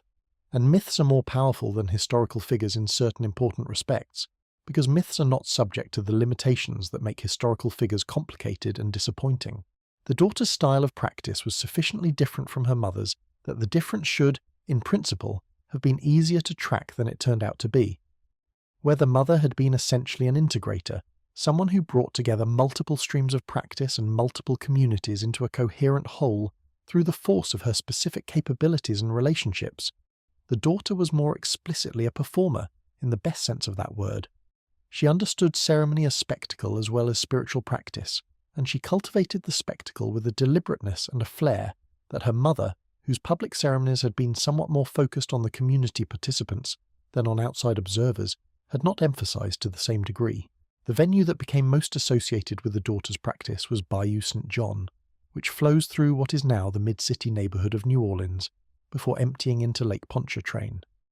It is a very different body of water from the open lake where the elder Marie had held her most famous ceremonies, more intimate and winding and enclosed by the city rather than sitting at its edge, which gave events held along its banks a different character. The bayou runs through a part of the city that in the 19th century was considerably less developed than it is today, with stretches of its banks offering enough seclusion for significant gatherings to occur without being entirely in the middle of everything, which made it practically useful in addition to spiritually significant. Water was central to the ceremonial tradition for reasons embedded in African and Caribbean spiritual practices that understood rivers, bayous, and lakes as thresholds between the human and the divine, and the bayou offered a setting that was intimate enough to feel enclosed and connected enough to the larger waterway system to carry its own symbolic weight. The daughter held ceremonies at Bayou St. John that were, by contemporary accounts, explicitly designed to be witnessed by more than just participants. She invited spectators. She organized the physical arrangements of these events in ways that created a clear distinction between the central area of ritual action and a surrounding space where observers could position themselves, which is a theatrical spatial arrangement rather than a purely ceremonial one. The ceremonies themselves combined genuine spiritual practice with elements that were explicitly calibrated for visual impact: elaborate costumes, dramatic fire, choreographed movement, the kinds of elements that translate well to an observer who does not have the context to understand the deeper spiritual content of what they are seeing. The difference between this approach and the elder Marie's St. John's Eve ceremonies at the open lake was one of degree and intention rather than kind. The mother's lakeside ceremonies had attracted outside observers too, and she had understood and used that attention. But the daughter's bayou ceremonies appear to have been designed from the ground up with the observer's experience as a significant consideration, rather than simply accommodating observers who happened to show up. The stage management, so to speak, was more deliberate, more carefully organized and more consistently oriented toward making the experience comprehensible and compelling to someone who was watching rather than participating. This approach was not cynical, or at least not primarily cynical. Understanding it as pure showmanship for audiences that did not know any better misses something important about what the daughter was actually doing. The public ceremonies at Bayou St. John served several purposes simultaneously, as her mother's activities had always served multiple purposes simultaneously, because that was simply how the Laveau approach to power worked. The theatrical elements made the ceremonies visible in ways that protected them, because events witnessed by respectable white citizens of New Orleans were harder to suppress than events conducted only within the community. The spectacle attracted attention, and therefore clients, which sustained the practice economically, and the deliberate invitation of outside observers was itself a statement about the practice's confidence in its own legitimacy, a public assertion that this was not something that needed to hide, that it could be watched and still remain itself. But the difference in emphasis from the mother's approach was real. The elder Marie had been a woman who was powerful in part because she controlled information about herself and her practice, who operated with a degree of opacity that was itself a tool, who let people wonder and speculate because the wondering and speculating served her purposes. The daughter was more comfortable with visibility, more inclined toward open display, less interested in the carefully constructed mystique that her mother had managed for decades. This difference reflected not just different personalities but different eras. The social conditions of the 1860s and 1870s were not the social conditions of the 1830s and 1840s, and a style of authority that had been effective in one set of conditions was not automatically effective in another. The daughter attracted the attention of journalists in ways that produced some of the most colourful and most unreliable accounts in the entire Marie Laveau literature. Reporters who attended the Bayou St. John ceremonies came away with vivid impressions that they rendered in prose of varying quality and accuracy, always coloured by the observer's own framework for understanding what they were seeing and by the incentive structure of 19th century journalism, which rewarded drama over precision in ways that should be familiar to anyone who has spent time with a social media feed. The accounts described wild scenes, supernatural occurrences, participants in altered states of consciousness, things that the reporter's own framework marked as terrifying or thrilling, depending on the reporter's temperament and their publication's relationship with its readership's expectations. Several of these newspaper accounts were written by reporters who attended the ceremonies with what we might charitably call a significant prior commitment to finding them alarming. They had, in many cases, been told by their editors or by their own reading of their market that the audience wanted something exotic and slightly threatening, and they delivered accordingly. The descriptions of the ceremonies in these accounts have a specific quality that any experienced media consumer will recognize. Everything is slightly more extreme than it needs to be. The participants are always described as if they were completely out of their ordinary minds. The woman leading the ceremony is always depicted as commanding some kind of total, hypnotic authority over people who have apparently lost their own judgment, and the general impression conveyed is of something both irresistibly fascinating and deeply dangerous, which is a combination that sells well in any era. What these accounts actually document, when you read them carefully and try to separate the observed from the interpreted, is largely a combination of real things and projected fears. There were genuine ritual practices being conducted, ceremonial drumming, collective dance, ritual invocations, the use of fire and water and specific objects in ways that had spiritual meaning within the tradition. There were elements that were heightened for the audience, more elaborate staging, more dramatically organized physical space, more attention to the visual elements of ceremony than might have been present in events conducted entirely for practitioners. And there was the straightforward drama of a large group of people engaged in something unusual, seen by outside observers who did not share the framework within which the activity made sense. The resulting accounts were exciting to read and difficult to use as historical evidence, because the gap between what was actually happening and what the observers understood themselves to be seeing was large enough to drive several carriages through side by side.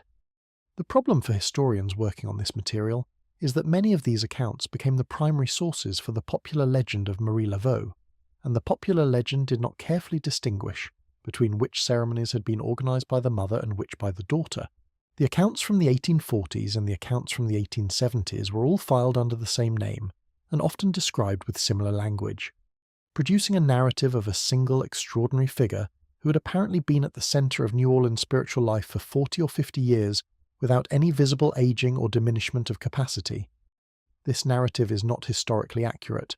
It is, however, the narrative that shaped how Marie Laveau was understood for generations after her death, and it is the narrative that most of the popular culture depictions of her were built on. The specific legends that scholars have worked to attribute correctly to one Marie Laveau or the other are numerous and often contested. The mass ceremonies at the water's edge, those most frequently described in the dramatic newspaper accounts, appear on careful analysis to have been primarily the work of the daughter. The more intimate and intensive spiritual practice, the decades-long relationship with the city's elite through the hairdressing network, the epidemic relief work, the cabildo visits, these belong primarily to the mother. The early period of Congo Square leadership belongs to the mother. The later ceremonies at Bayou St. John belong primarily to the daughter. But the oral tradition of New Orleans, which is where most people got their Marie Laveau, did not sort these by date or by which woman was responsible for them. It told them all as a single story about a single woman who was simply extraordinary in ways that transcended ordinary human limitations. The most important scholarly work on untangling the two biographies was done primarily in the 20th century, and it was not easy work. The researcher who made perhaps the most significant contribution to establishing what we actually know about the two Marie Laveaus was a woman named Caroline Morrow Long, whose careful examination of church records, census documents, court records, newspaper archives, and oral histories produced a substantially more reliable account of both women than had previously existed. What Long and other careful researchers found, when they actually went through the documentary record systematically, was that the historical evidence often contradicted the popular legend in specific and important ways, and that the contradictions consistently pointed in the same direction, toward a more human, more complicated, more historically situated story than the legend allowed for. The process of this research also illuminated how the legend had been constructed, which turned out to be almost as interesting as the underlying history. The popular narrative of Marie Laveau had been assembled from a series of layers, each added by writers and commentators with their own agendas and their own sets of assumptions, building on each other in ways that compounded the original errors rather than correcting them. A journalist in the 1870s writes something about a ceremony he attended, inaccurate in specific ways that reflect his framework. A popular writer in the 1900s reads that account and uses it as a source, adding his own elaborations. A novelist in the 1940s reads both of the earlier accounts and builds on them, now 3 removes from anything actually observed. Each layer of the telling moved further from the reality of either woman's life while becoming more vivid and more confident in its assertions. By the time mid-20th century popular writers were producing accounts of Marie Laveau for mass audiences, the figure they were describing bore approximately the relationship to the actual historical women that a superhero movie bears to the comic books it is based on, which themselves bore a complicated relationship to whatever the original inspiration might have been. One specific writer whose work did significant and lasting damage to accurate understanding of both Marie Laveau's was a man named Robert Tallant, who published a book called Voodoo in New Orleans in 1946 that became enormously influential and enormously problematic. Tallant wrote with confidence and style about a subject he had researched with considerably more enthusiasm than rigor, producing accounts that were entertaining, racially stereotyped in ways that were standard for his era and appalling from a later perspective, and factually unreliable in ways that were not always obvious to readers who did not have access to the primary sources he was drawing on. His version of Marie Laveau was both larger than life and smaller than the actual person, a figure defined by the exotic and the threatening rather than by the genuinely extraordinary practical achievements of the actual women he was supposedly writing about. This version was widely read, widely believed, and widely repeated, cementing a set of misconceptions that careful scholarship has spent decades working to correct. The legend requires a single Marie Laveau who is essentially timeless, who appears at every significant moment in New Orleans spiritual history across several decades, who never shows the ordinary signs of aging and declining power, whose authority never wavers or diminishes, who is simply present and powerful from beginning to end. The historical record requires 2 women, one born around 1801 and one born around 1827, who practiced in overlapping periods and overlapping spaces with sufficiently similar styles that distinguishing between them in real time was already difficult and became more difficult in retrospect. The historical record version is more complicated and requires more work to understand. The legend version requires less work but gets substantially less right. What was lost in the confusion was not merely biographical clarity, though that loss was real. What was also lost was the specific achievement of the daughter, who was a capable practitioner and organizer in her own right, and whose contributions to the tradition deserve recognition on their own terms, rather than being perpetually subsumed into the larger legend of her mother. She did things that mattered. She maintained a practice through a period of enormous social disruption. She organized ceremonies that brought the community together during the Reconstruction years, when the community needed gathering as much as it ever had. She developed a form of practice that engaged the broader city in ways that had specific benefits for the visibility and protection of the tradition. These achievements belonged to her, and the fact that they were attributed to her mother for generations meant that she herself was essentially erased from the history, even as she was paradoxically being included in it under the wrong name. The particular tragedy of this erasure is that it happened in both directions. The daughter was erased as an individual because her accomplishments were credited to her mother. The mother was distorted as an individual because her story was inflated to include things that actually belonged to her daughter. Both women were replaced by a composite figure that fully represented neither, and the composite figure was further distorted by the romanticism and racism of the commentators who assembled it. The actual Marie Laveau of the 1830s and 1840s, the woman who built an information network and managed a complex community spiritual practice while maintaining relationships across multiple social strata of a deeply stratified city, became almost unrecognizable under the weight of embellishments added by later writers who were more interested in the idea of an exotic, terrifying black sorceress than in the reality of an extraordinary practical intelligence operating in a specific historical moment. And the actual Marie Laveau of the 1860s and 1870s, the woman who organized large public ceremonies and managed a practice through the most turbulent period in Louisiana history, was simply lost in the confusion, her specific contributions invisible behind a name that was not understood to belong to two different people. The daughters of remarkable mothers have always had a particular difficulty in history. There is a tendency to assume that anything significant done near a famous person was done by the famous person, and that the people in their immediate orbit were supporting characters rather than protagonists of their own stories. Marie Laveau the younger was a protagonist. She simply had the misfortune to be a protagonist with the same name as a legend, which is a situation guaranteed to produce biographical chaos, and which, in this case, produced exactly that. There is a specific irony in this that is worth dwelling on. The mother had spent decades carefully controlling the narrative around herself, managing her own image with considerable skill, deploying selective visibility and strategic ambiguity as tools of power. The daughter's existence, and the confusion that her existence produced, became in retrospect one of the most effective elements of the mother's legend, the thing that made her seem eternal and unchanging in the popular memory. But this was an effect that neither woman designed, and that neither of them, as far as we can tell, had fully anticipated. The myth grew in the space between two lives and attributed the combined products of both to one, which is not quite what either of them had in mind, but which served the legend's purposes more effectively than any deliberate strategy could have produced. The daughter continued her practice into what appear to have been the 1880s, and possibly later, though the documentation of her final years is even more fragmentary than the documentation of her active period. She did not achieve the same citywide recognition that her mother had at the height of her powers, partly because the conditions that had made the mother's specific kind of authority possible were no longer fully in place, partly because she was operating in the shadow of a legend that made it difficult for her to be seen as herself, rather than as a continuation of something else, and partly because the tradition itself was in a period of fragmentation and decline after the passing of the woman who had held it together for so long. After her death, or at least after she ceased to be an active public presence, the practice in New Orleans entered a period of decentralization that no single figure was able to reverse. The story of why that happened, and what it meant for the tradition, and for how it was subsequently remembered and misrepresented, is the last chapter before we come back to the present and the cemetery and the chalk marks on the tomb. But before we get there, it is worth pausing for a moment on what it means that the most famous woman in New Orleans history is actually two women, and that the story most people tell about her is a composite of both their lives that accurately represents neither.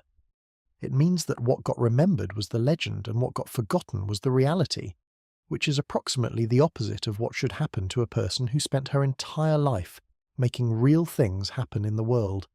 It also means that the work of recovery, the work of understanding who these women actually were, is still genuinely ongoing, which is either discouraging or encouraging depending on how you feel about the fact that history is never as finished as it looks. The tradition that Marie Laveau had spent 50 years building, maintaining, and in some respects single-handedly holding together, did not survive her death as a coherent institution. This should not be entirely surprising, given that we have established at some length that what she built was personal, relational, and fundamentally dependent on the specific capabilities of the specific person at its center. But the speed and completeness of the fragmentation that followed her passing in 1881 still tells us something important about just how central she had been to the whole enterprise, and about how differently things go when a structurally irreplaceable person is no longer there to hold the structure up. The successors existed. There were women in the free-coloured community of New Orleans who had been practicing within the tradition for years, some of whom had direct connections to the Laveau circle, and some of whom had developed their own practices in parallel. None of them were without capability. Several of them had followings, established reputations, and genuine spiritual knowledge.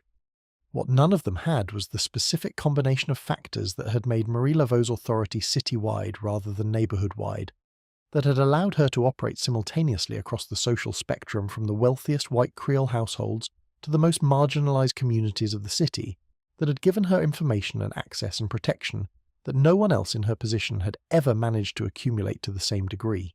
The most significant of these successes, at least in terms of her documented activity, was a woman known in some accounts as Dr. Alexander, who practiced in the years immediately following the elder Laveau's death, and who attempted to position herself as the direct continuation of the Laveau tradition. She had genuine spiritual authority within a specific segment of the community, and a reputation for effective practice that drew real clients. What she lacked was the city-wide recognition that had made Marie Laveau a figure whose name was known in the Garden District drawing rooms and the French Quarter offices, as well as in the neighbourhoods where her primary community lived. Dr. Alexander's authority was real but local. Marie Laveau's authority had been real and universal, or as universal as any informal authority can be in a city as stratified as New Orleans. The difference between these two scales of recognition was not merely a matter of degree. It was a difference in kind that determined what kinds of work were possible and what kinds of protection were available. A figure known only within one community cannot leverage the knowledge of other communities the way someone known across all of them can, and it is precisely that cross-community leverage that had been the structural core of Marie Laveau's specific power. None of her successors had had the decades she had had to build it, and the conditions that had made it possible were becoming less favourable with each passing year. The fragmentation of the community had both internal and external causes, and they compounded each other in ways that accelerated the decline. Internally, without a single recognised authority to organise and coordinate, the practice split along the lines of different practitioners, different approaches, and different community affiliations. The three-venue architecture of practice that had given the elder Marie simultaneous presence in multiple registers of city life had depended on her ability to be recognised as legitimate in all of those registers simultaneously. Without her, different successors were recognised as legitimate by different parts of the community, which meant the community's spiritual life became genuinely fragmented rather than organised under a single acknowledged centre. This is not necessarily a bad thing in all respects, as decentralised traditions can be resilient in ways that centralised ones are not. But in the specific post-Reconstruction context of New Orleans, fragmentation had consequences.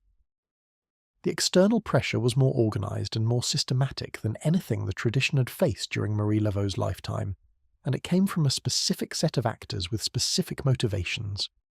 The white journalistic establishment of New Orleans and the broader American South was, in the years following Reconstruction, engaged in a project of cultural and political consolidation that had significant consequences for how African American cultural and spiritual life was represented in the press.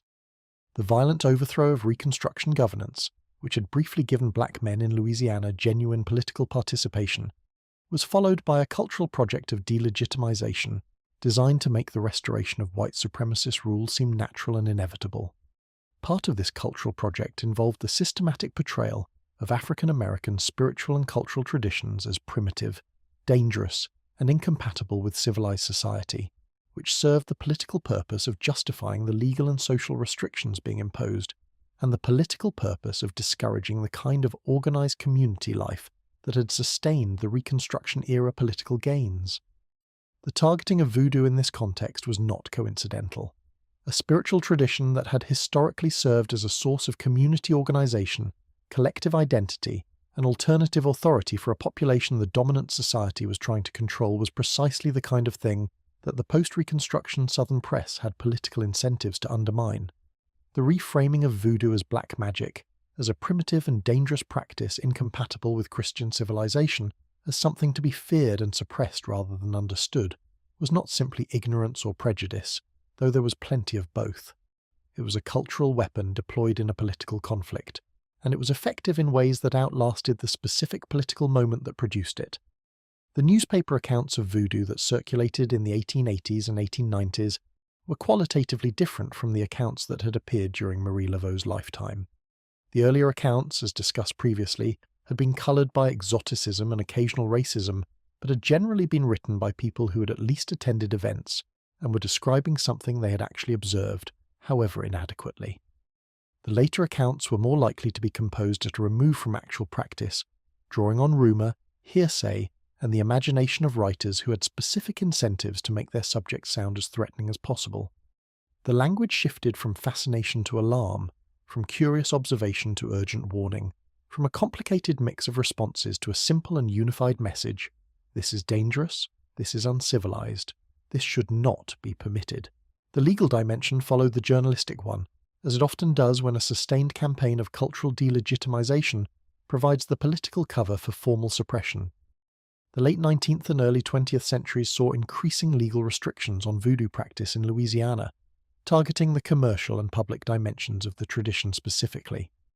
Practitioners who charged for services could be prosecuted for fraud, which was a legal mechanism that did not require the court to take any position on whether the services in question had any spiritual validity, only whether money had changed hands. Public ceremonies could be regulated or prohibited under ordinances targeting gatherings or loud noise or the use of fire. The tradition that had operated in the specific legal grey zone created by Louisiana's unique colonial heritage found that grey zone being systematically reduced by a legal apparatus that was considerably more hostile than its predecessors had been.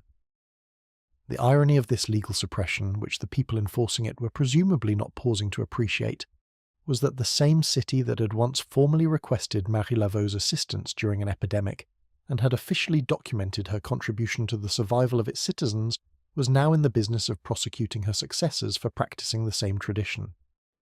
The legal framework of the post-Reconstruction era had a different relationship to the free-coloured community's cultural practices than the legal framework of the antebellum period had, and not a more favourable one.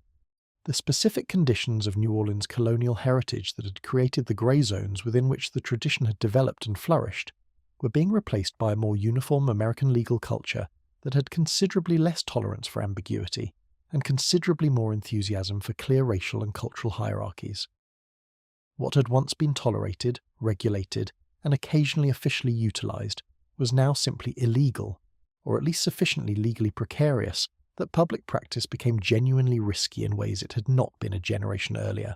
The combined effect of journalistic delegitimization and legal restriction was not to eliminate the practice, because traditions that have survived slavery do not typically collapse under newspaper editorials, but to drive it further underground and to separate it from the public, organised, community-wide form it had taken under Marie Laveau's leadership.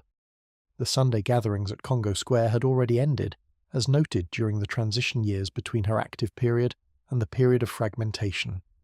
The large public ceremonies that her daughter had organised at Bayou St. John became more difficult to sustain as legal and social pressure increased. What survived was more private, more dispersed, more individual in its practice, less organised as a community institution, and more maintained by individual practitioners working with individual clients in settings that were less visible and therefore less exposed to the hostility of the wider city. Into this situation, roughly 50 years after the fragmentation began, came a woman whose significance to the history of American folklore and ethnography is enormous, and whose specific contribution to the preservation of what remained of the voodoo tradition in New Orleans is impossible to overstate.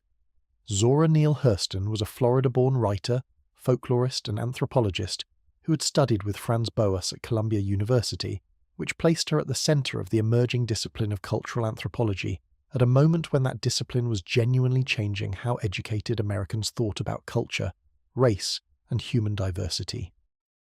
Boas's central argument, that human cultures were not arranged in a hierarchy from primitive to civilized but were all fully human and equally worthy of serious scholarly attention, was radical in its moment and remains consequential in its implications. Hurston absorbed this framework and applied it with a combination of scholarly rigour and personal investment that produced work unlike anything else being done in American letters in the 1930s. She went to New Orleans in the early 1930s as part of a broader project of documenting African American folklore and cultural traditions in the American South, and she did not do so as a detached outside observer. She participated. She apprenticed herself to practitioners who were willing to teach her. She underwent initiation ceremonies. She learned what she could learn from the inside of a living tradition, rather than from the outside of a declining legend. The accounts she produced, in particular her book Mules and Men, published in 1935, and her later Caribbean-focused work Tell My Horse, from 1938, are primary sources of the highest importance for understanding what the tradition actually contained and how it actually operated at a period when it had not yet been completely fragmented. Hurston's approach had a quality that was unusual for its era, and remains instructive. She was willing to be changed by what she studied. She did not arrive in New Orleans with a fixed framework for understanding what she would find, and then fit her observations into that framework regardless of what the evidence actually showed.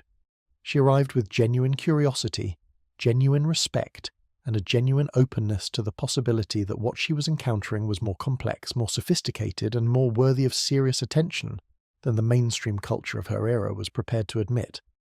Her accounts of her apprenticeships with New Orleans practitioners, of the specific ceremonies she participated in and what they felt like from the inside, of the detailed knowledge that surviving practitioners had preserved and were willing to share under conditions of trust, are irreplaceable. They document a window into the tradition that closed within a few decades of her writing. As the last generation with direct oral connections to the Laveau era passed from the scene. Without Hurston's work, that window would be substantially smaller than it is. What Hurston found in New Orleans in the 1930s was a tradition in decline but not in extinction. There were still practitioners. There was still genuine knowledge, specific and detailed and rooted in long tradition. There were still people who understood the ritual practices, the spiritual framework, the relationships between human beings and the forces the tradition engaged. The community had contracted from the organized public citywide practice of the Laveau era to something more private and dispersed, but it had not simply disappeared, because traditions that have been maintained for generations in adverse conditions develop a resilience that is not always visible from the outside. Her method of documentation was itself significant. She did not sit across a desk from practitioners and ask them to explain their beliefs in terms that outsiders could understand. She moved into the community, built relationships, participated in the practices she was learning about, and recorded what she observed with the eye of someone who was simultaneously a trained scholar and a person with genuine investment in what she was learning. This produced accounts that were textured and interior in ways that outside observation cannot generate, accounts that gave readers access to how the tradition felt from the inside, rather than merely what it looked like from the outside. This is a different and richer kind of knowledge, and it was exactly the kind of knowledge that was at risk of being lost entirely as the generation of practitioners who had direct connection to the Laveau era aged and died. The contrast between Hurston's work and the writing being done about voodoo by white journalists and popular writers in the same period is stark enough to be genuinely instructive. Where Hurston documented with rigor and respect, producing accounts that treated the tradition as a serious cultural system worthy of careful attention, the popular press was producing a very different kind of material. The voodoo narrative that circulated in mainstream American culture in the early and mid-20th century, fueled largely by sensationalist accounts in popular magazines and by a series of books that prioritized drama over accuracy, was essentially the journalistic campaign of the post-Reconstruction era amplified and extended. The figure of the threatening black sorceress, the dangerous primitive ritual, the credulous community of followers manipulated by a cynical operator, these images circulated and recirculated and accumulated the authority that comes from repetition in the absence of correction. Tallant's 1946 book, discussed in the previous chapter, anchored this popular narrative for decades, widely read, widely cited, and assembled from the same layers of misrepresentation it was unwittingly helping to extend. The contrast between Tallant's approach and Hurston's was not merely one of accuracy, it was a contrast in fundamental orientation toward the subject. Hurston approached the tradition as something that deserved to be understood on its own terms, as a sophisticated human cultural system that had evolved in response to specific historical conditions and that contained genuine knowledge, genuine beauty, and genuine significance for the people who practiced it. Tallant approached it as a subject that was inherently exotic and somewhat dangerous, something to be observed with thrilled alarm from a comfortable distance, something whose appeal lay precisely in its otherness. These are not simply different scholarly methods.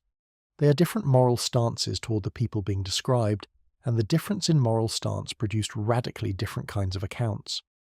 The tradition that Hurston documented in the 1930s continued to decline through the middle decades of the 20th century, for reasons that were partly internal, partly the result of continued external pressure, and partly simply the consequence of the broader social changes that transformed black urban life in Louisiana and across the American South. The Great Migration drew large portions of black populations from southern cities to northern ones, dispersing communities that had maintained specific local traditions. The formal integration struggles of the civil rights era, which were also culturally significant, tended to foreground certain aspects of black cultural life and background others as part of a political strategy for gaining recognition and rights within the dominant culture.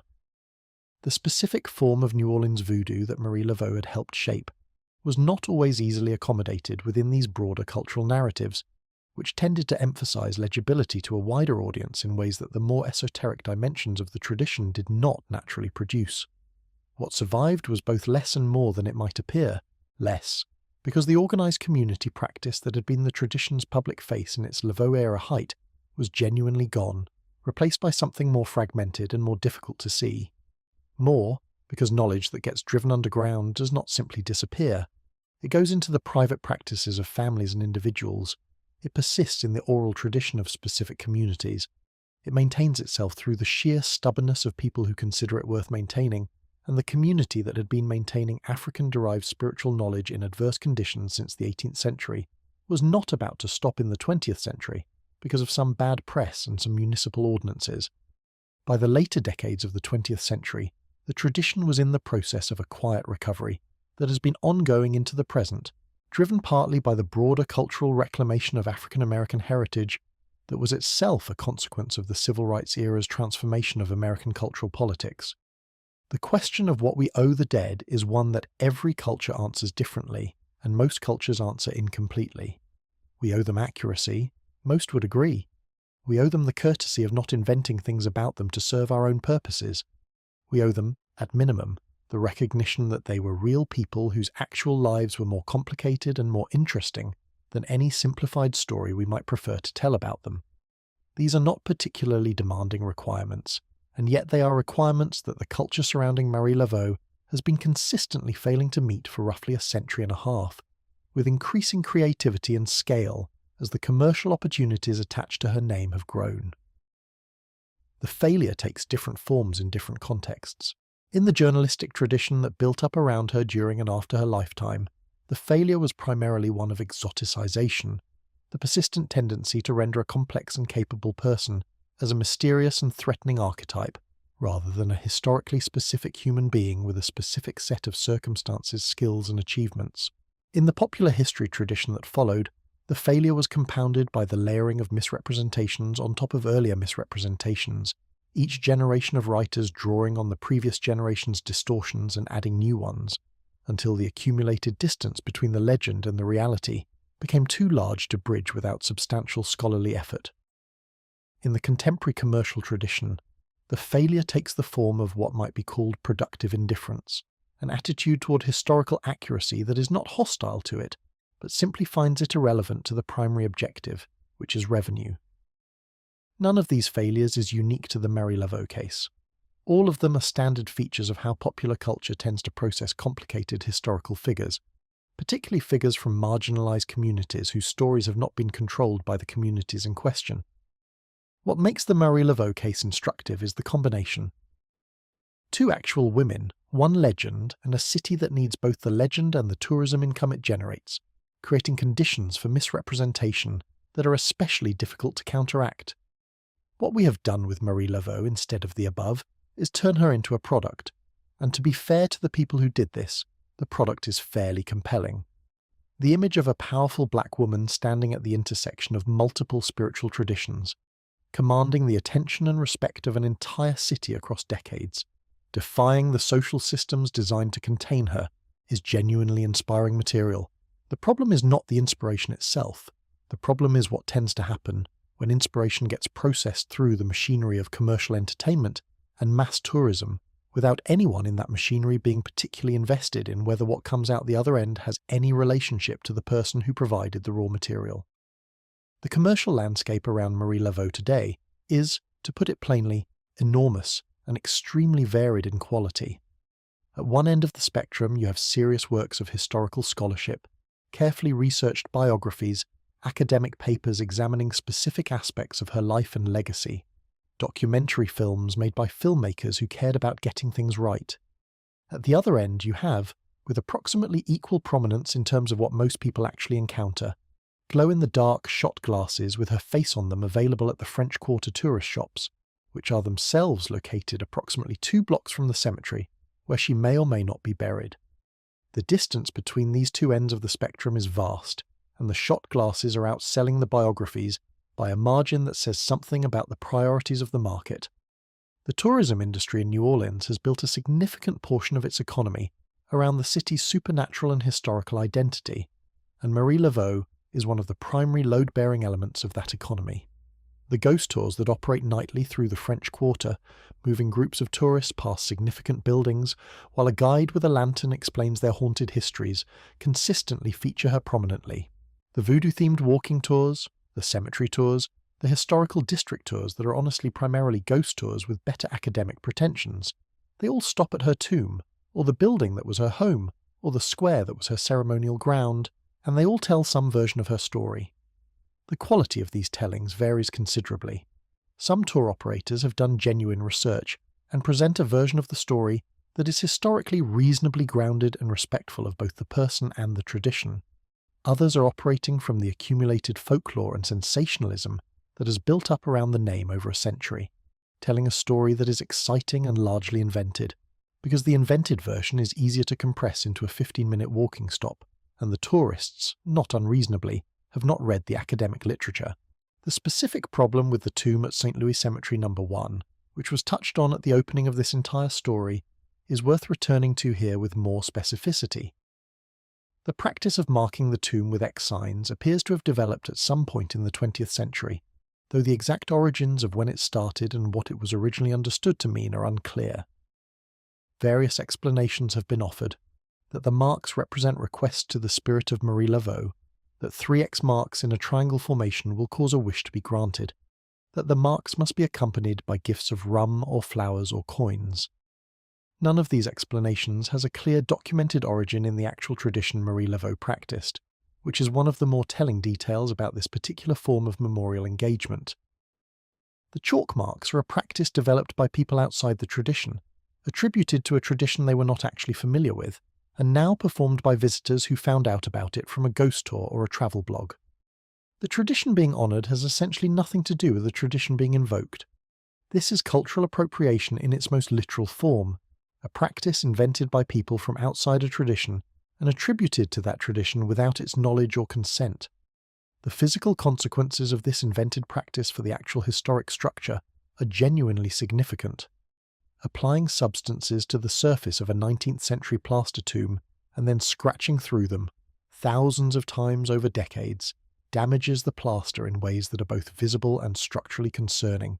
The Archdiocese of New Orleans, which owns and manages St. Louis Cemetery No. 1, spent years watching the deterioration before concluding in 2015 that something had to be done, and the solution they implemented, requiring guided tours for cemetery access, was primarily motivated by the desire to reduce unsupervised marking of the tomb. The guided tour requirement has had the intended effect of reducing the volume of chalk application, though it has not eliminated it entirely, and it has introduced a commercial dimension to cemetery access that was not previously there. You can still visit, you just have to pay for the privilege, which has struck some people as an appropriate practical solution, and others as the Archdiocese monetizing a pilgrimage site that its own Catholic hierarchy would prefer not to formally acknowledge as a pilgrimage site. Both of these observations are more or less accurate simultaneously. The tour fee is real. The theological awkwardness of administering what functions as a voodoo shrine within a Catholic cemetery is also real. New Orleans has a long history of holding precisely this kind of contradiction in both hands without needing to resolve it, which is either a civic virtue or a civic habit depending on how you look at it.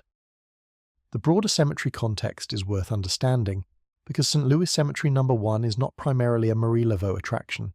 It is one of the oldest surviving cemeteries in New Orleans, containing the tombs of some of the most significant figures in the city's history, elaborate family crypts that represent centuries of Creole and American elite culture, and architectural elements of genuine historical and aesthetic value.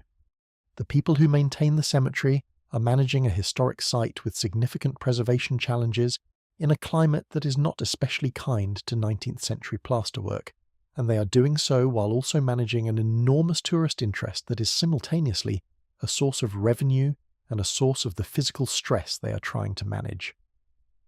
The Marie Laveau situation is a specific and particularly acute version of a general challenge that historic sites with strong popular followings face everywhere, and it does not have an obvious model solution that has worked reliably elsewhere. The commercialization of Marie Laveau has proceeded through popular culture with a thoroughness that would probably have impressed her, as a student of how information moves and how power operates.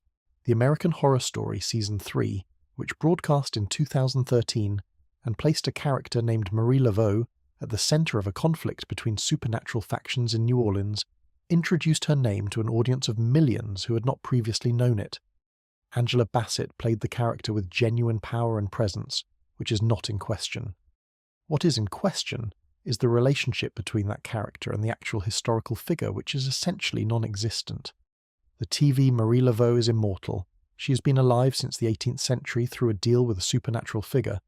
She commands genuine magic in ways that have concrete observable effects in the show's world. She's also, not incidentally, a villain for significant portions of the narrative. The show was not a tempting biography, and it does not deserve criticism for doing what it was doing well, which was telling an entertaining fictional story using a name from history. What it deserves attention for is the effect it had on public understanding of who Marie Laveau was, which is that it confirmed and amplified the most supernatural and least historically grounded version of the legend for the largest audience that legend had ever reached. The Marvel Comics treatment of the figure is an escalation of this dynamic into territory that is genuinely difficult to discuss without a slight feeling of unreality. A free woman of colour who spent her life navigating systems of oppression with intelligence and strategic skill, who built power in the spaces between the social categories designed to exclude her, who provided genuine community service in the form of healing, advocacy, and spiritual leadership for the marginalized people of her city, has been transformed in the Marvel Universe into a recurring antagonist whose powers are explicitly supernatural and whose moral alignment is explicitly villainous. The specific irony of a historical figure who was in many ways an opponent of the systems of oppression that defined her era being cast as the villain in narratives produced by a massive entertainment corporation is the kind of thing that would require its own very long analysis to fully unpack.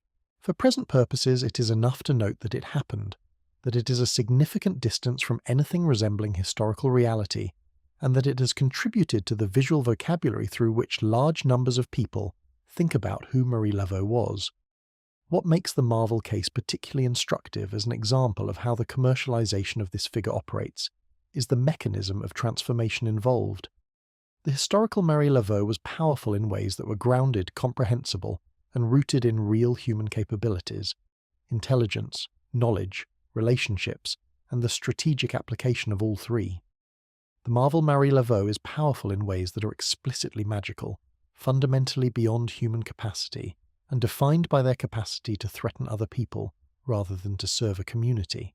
The transformation from the first kind of power to the second is exactly the transformation that the journalistic tradition of the post-Reconstruction era was trying to accomplish when it reframed voodoo practice as threatening black magic rather than as community spiritual practice.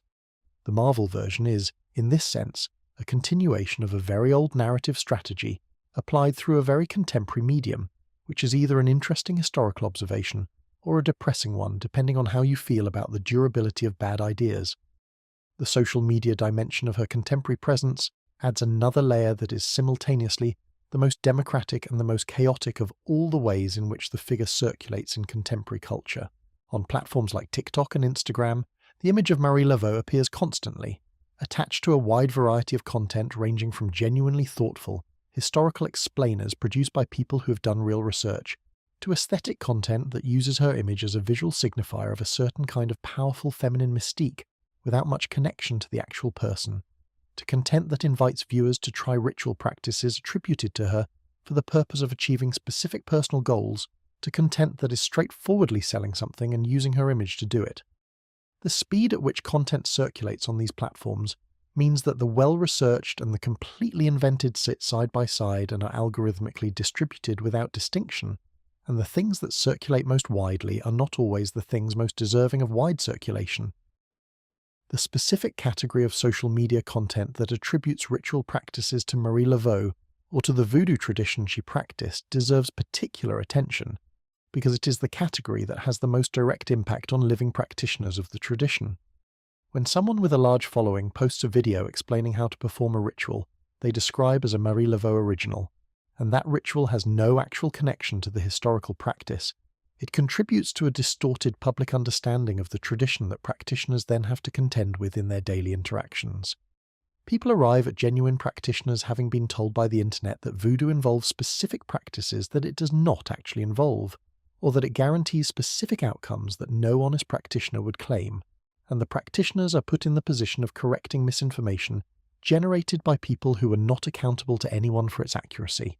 This is a frustrating situation that has no straightforward remedy in a media environment where accountability for historical accuracy is not a feature of the platforms doing the distributing. There is a genuine tension in all of this between two things that are both important and that pull in different directions. On one hand, the wider the awareness of Marie Laveau, the more people who know her name and have some curiosity about who she was, the larger the potential audience for the accurate and serious work being done about her.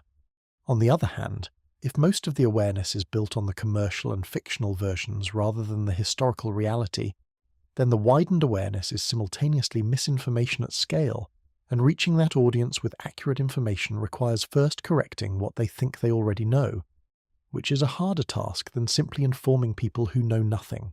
The shot glass buyers are not necessarily lost causes, but converting them into people who understand something genuine about a 19th century free woman of colour in New Orleans requires more effort than producing the shot glasses required, which is a structural problem with no obvious solution. For African American activists, scholars, and community members who engage with Marie Laveau's legacy, from a position that has nothing to do with tourism or entertainment, the figure carries a different set of meanings that the commercial landscape mostly manages to miss entirely.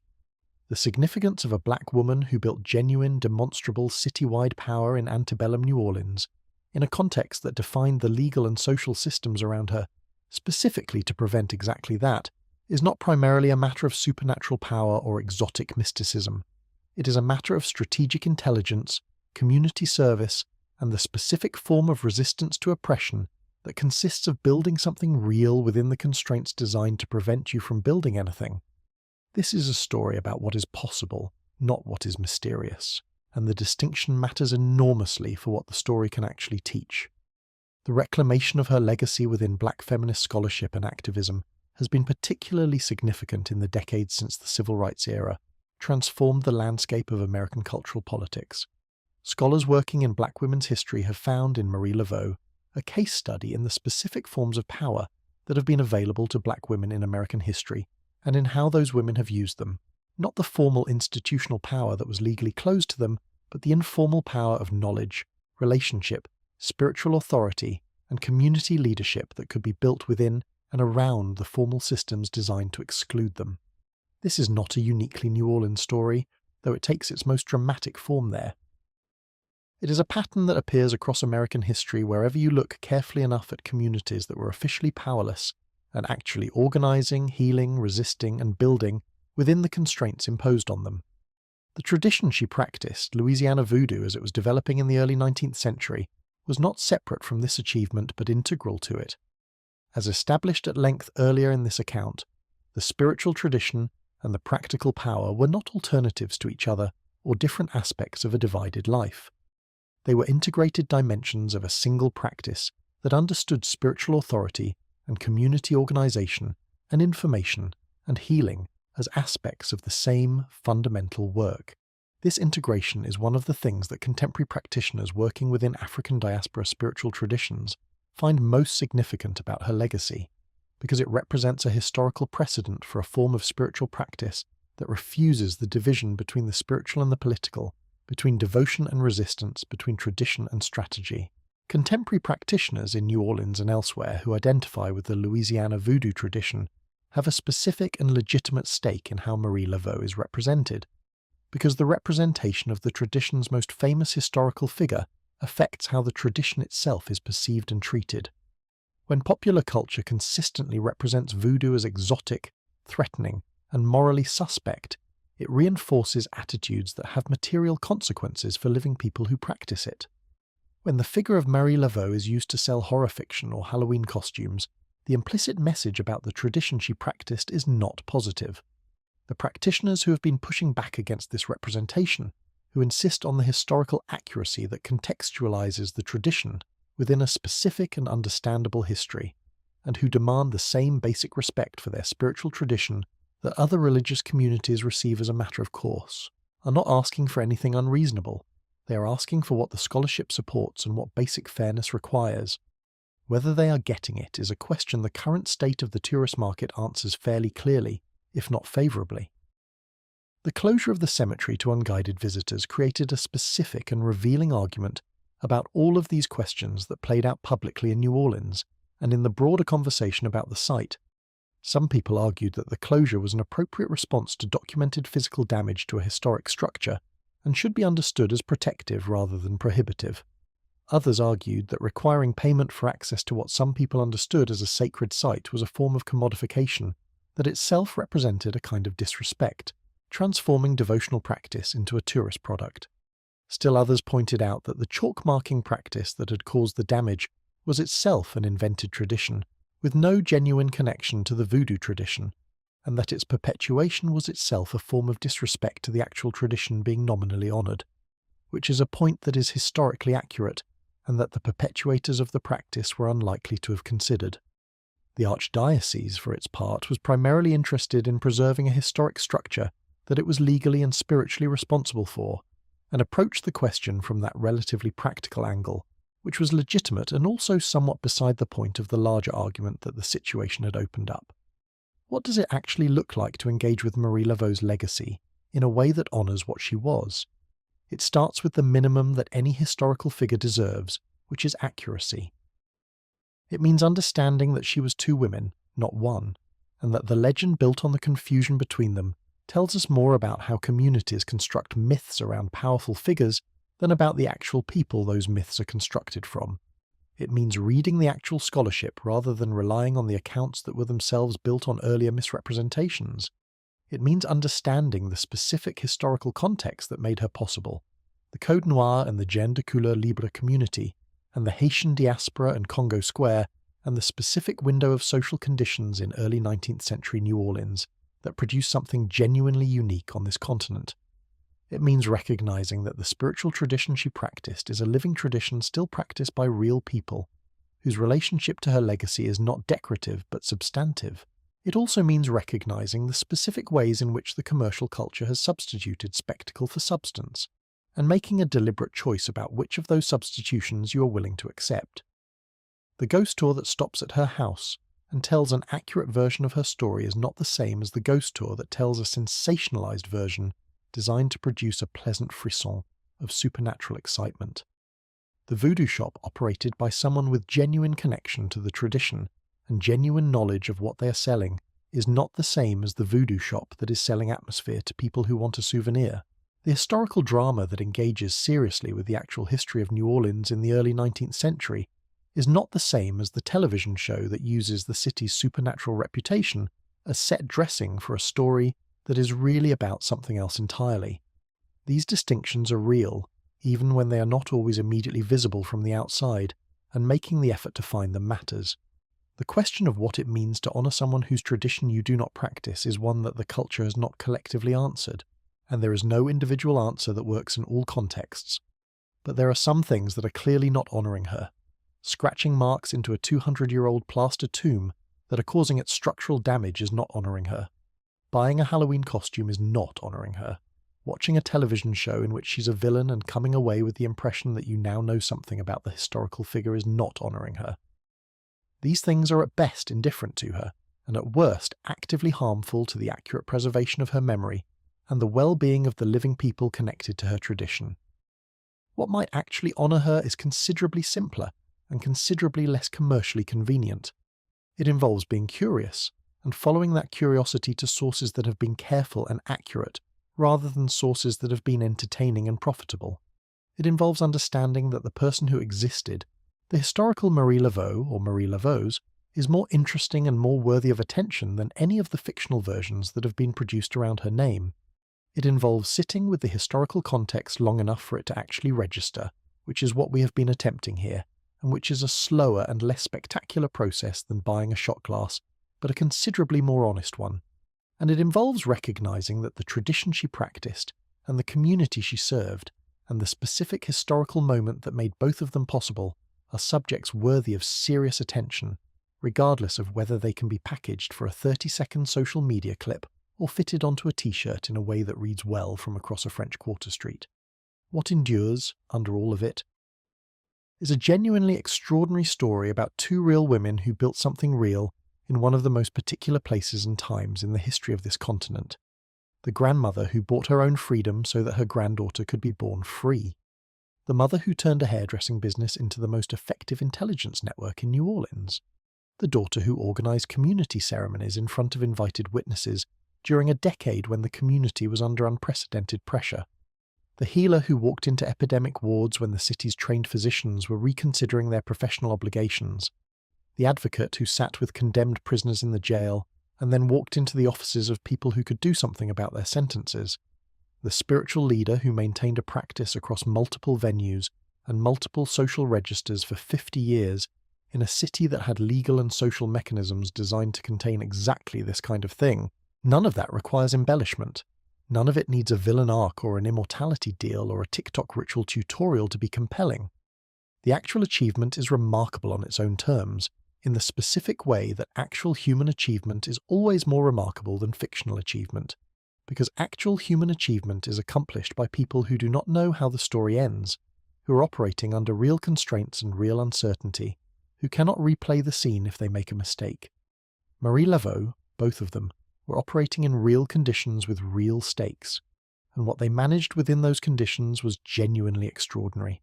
The legend replaced that with something flashier and less true, and in doing so it replaced the actual lesson of their lives, which is not that some people have magical powers that exempt them from ordinary constraints, but that ordinary constraints can be navigated with intelligence and skill, and community connection, and genuine service in ways that produce results that look, from the outside, like something more than human. The distinction matters because one of those lessons is useful and the other is not.